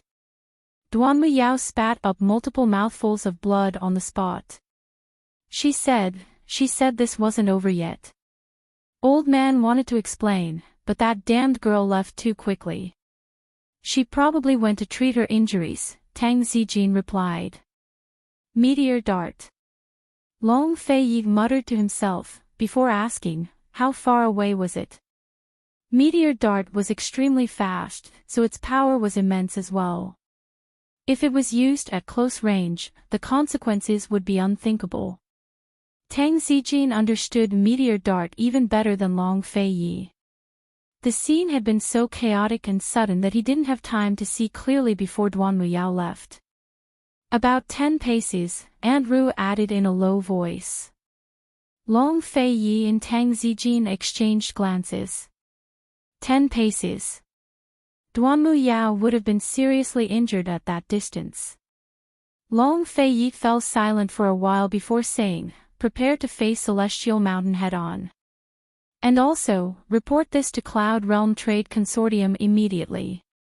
Just say that Duanmu Yao spoke rudely and insulted Ning Jing, so the Tang clan accidentally injured her. They could only win over Cloud Realm Trade Consortium support first. As for how Duanmu Yao would react, they could only wait and see. Aunt Rue didn't seem to have done it on purpose, nor was it likely that Duanmu Yao would take such a huge risk against the Tang clan. Han Yunqi only stared at Aunt Rue. Could this really have been an accident? Was it really an accident?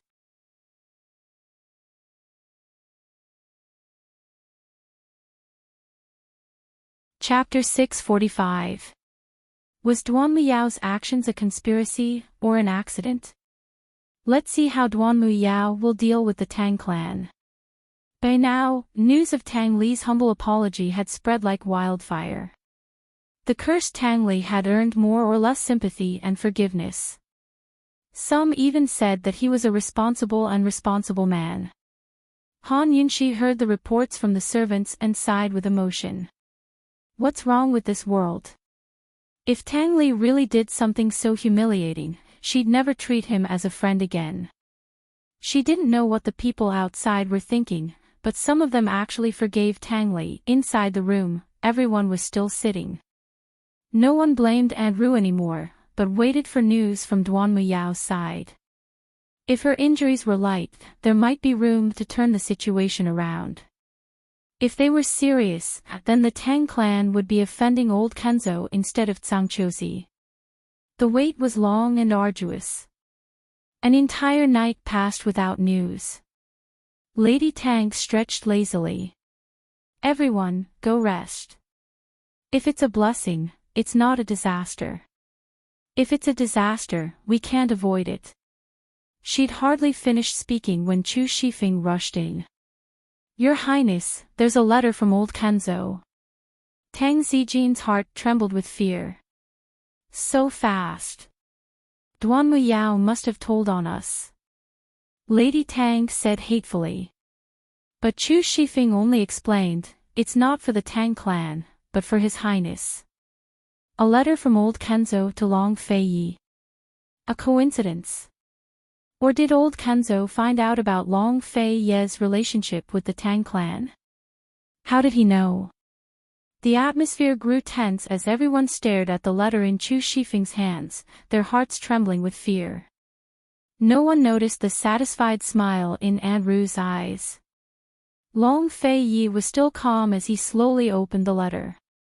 No one else dared to approach, but Han Yunqi stood by his side to read with him. As she read, her face grew gloomy. What's going on? Tang Zijin couldn't help but ask.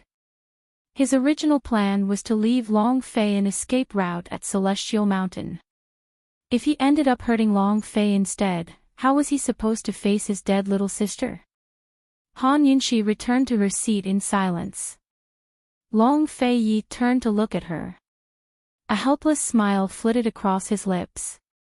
He didn't say anything and just tossed the letter to Tang Zijin. The moment Tang Zijin received the letter, everyone gathered around him. Aunt Ru was the last to lean over. She seemed to know the contents of the letter and was just pretending to read it.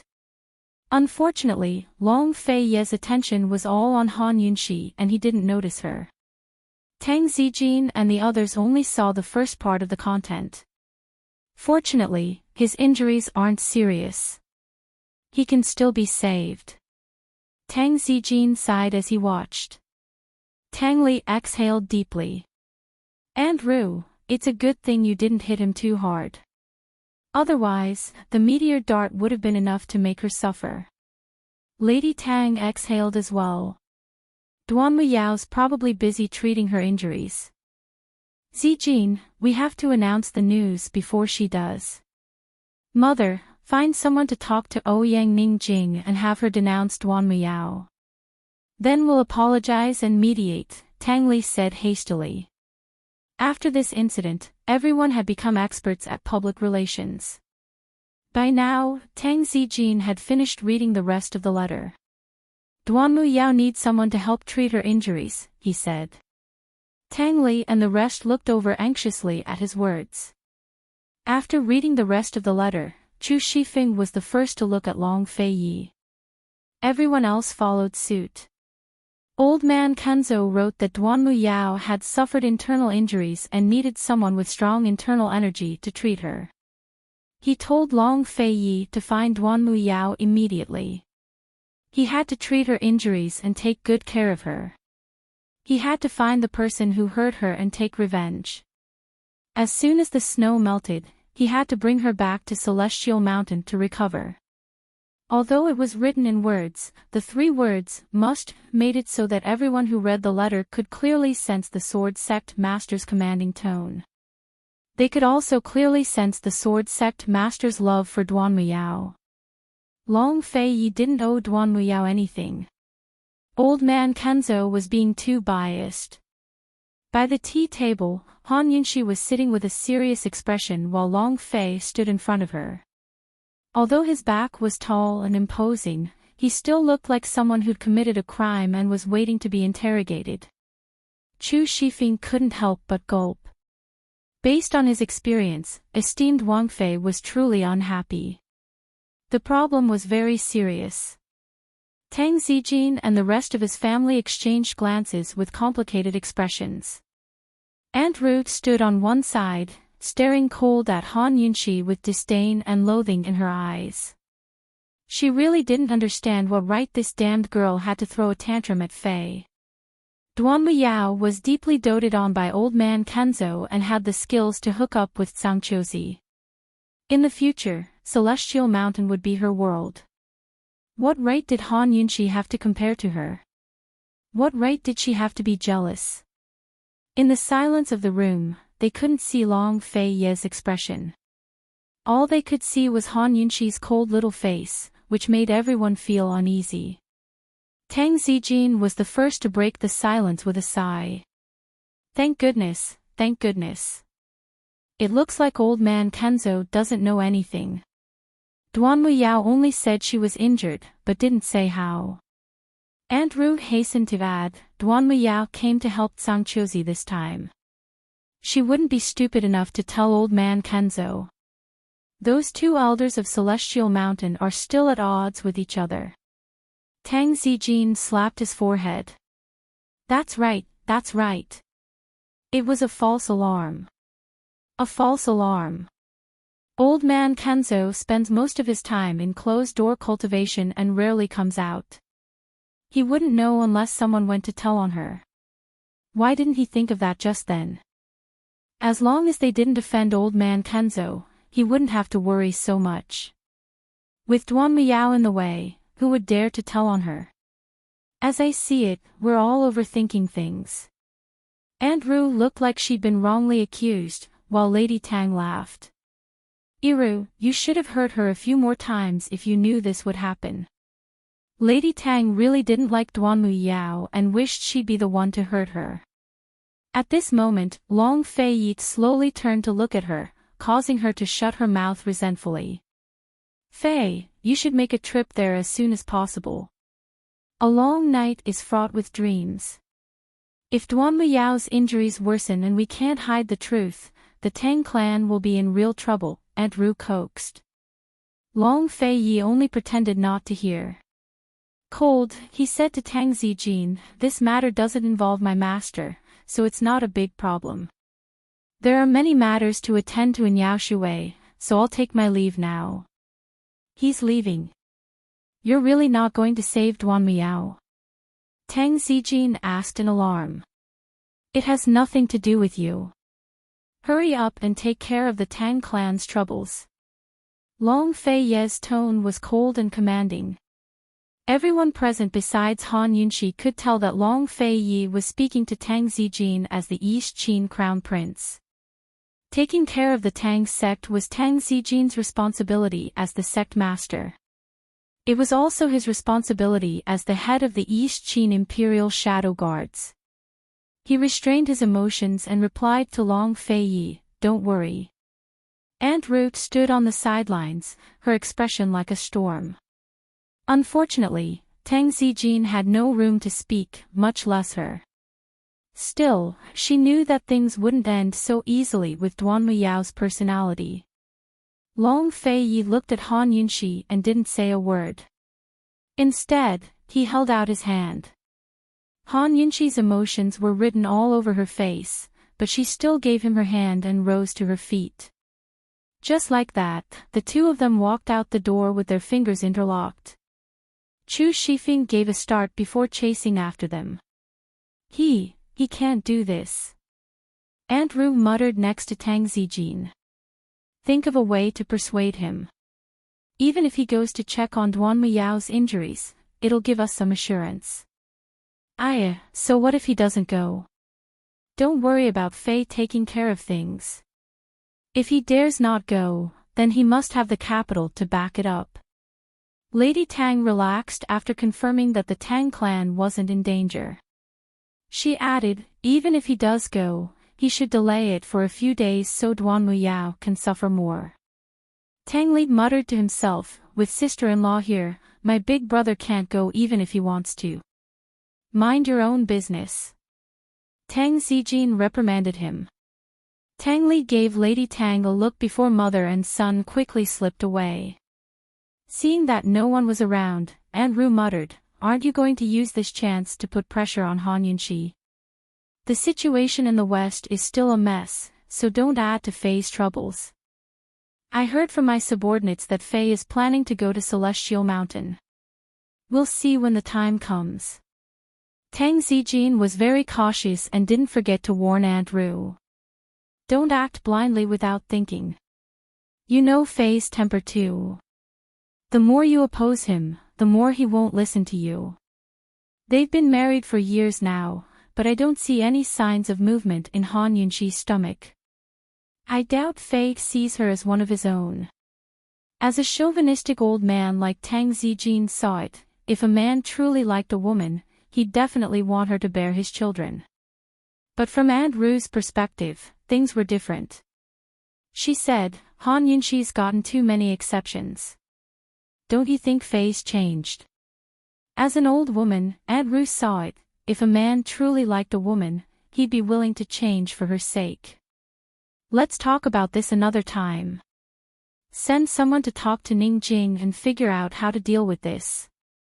Tang Zijin mused. "If Duan Liyao doesn't dare to make a scene at Celestial Mountain, then I'll have to strike back. Otherwise, Zhang Qiuzi will really think the Tang clan is easy to bully." "Done." Ning Jing, that girl, must have a way to deal with things like this, Aunt Ru smiled. "You don't need to get involved in this matter. Just help prepare for the wedding," Tang Zijin intoned. "Send an invitation to the Duke of Qin's estate as well. Put on a show for Ning Qing." By now, Han Yunxi and Long Feiyi had already reached the foot of the mountain. The carriage driver who came to pick them up immediately sensed that something was amiss. He stood on the side and bowed respectfully. The carriage was very tall, but he hadn't prepared a footrest. Because this was His Highness Duke of Qin's personal carriage, esteemed Wang Fei was the only woman who could climb up. His Highness Duke of Qin always carried her up without a footrest. As usual, His Highness Duke of Qin carried esteemed Wang Fei into the carriage before climbing in himself. The driver waited for a long time, but His Highness Duke of Qin didn't say where they were going. He couldn't help but ask, "Your Highness, are we going back to Yaoshuwei, or?" A cold voice came from inside the carriage. "Wait in the distance." If it weren't for the fact that the two masters' expressions were not good, the coachman would have definitely misunderstood when he heard the words "wait in the distance." Although he was very curious, the coachman still walked away. Inside the carriage, you're tuning into the LoveLore Library YouTube channel. We're so grateful for your support, and don't forget to subscribe to join us on this incredible journey through captivating stories. Your generosity through donations truly makes a world of difference, as it's the primary source of revenue that allows me to expand and enhance this channel for you. Thank you from the bottom of my heart for being a part of this adventure.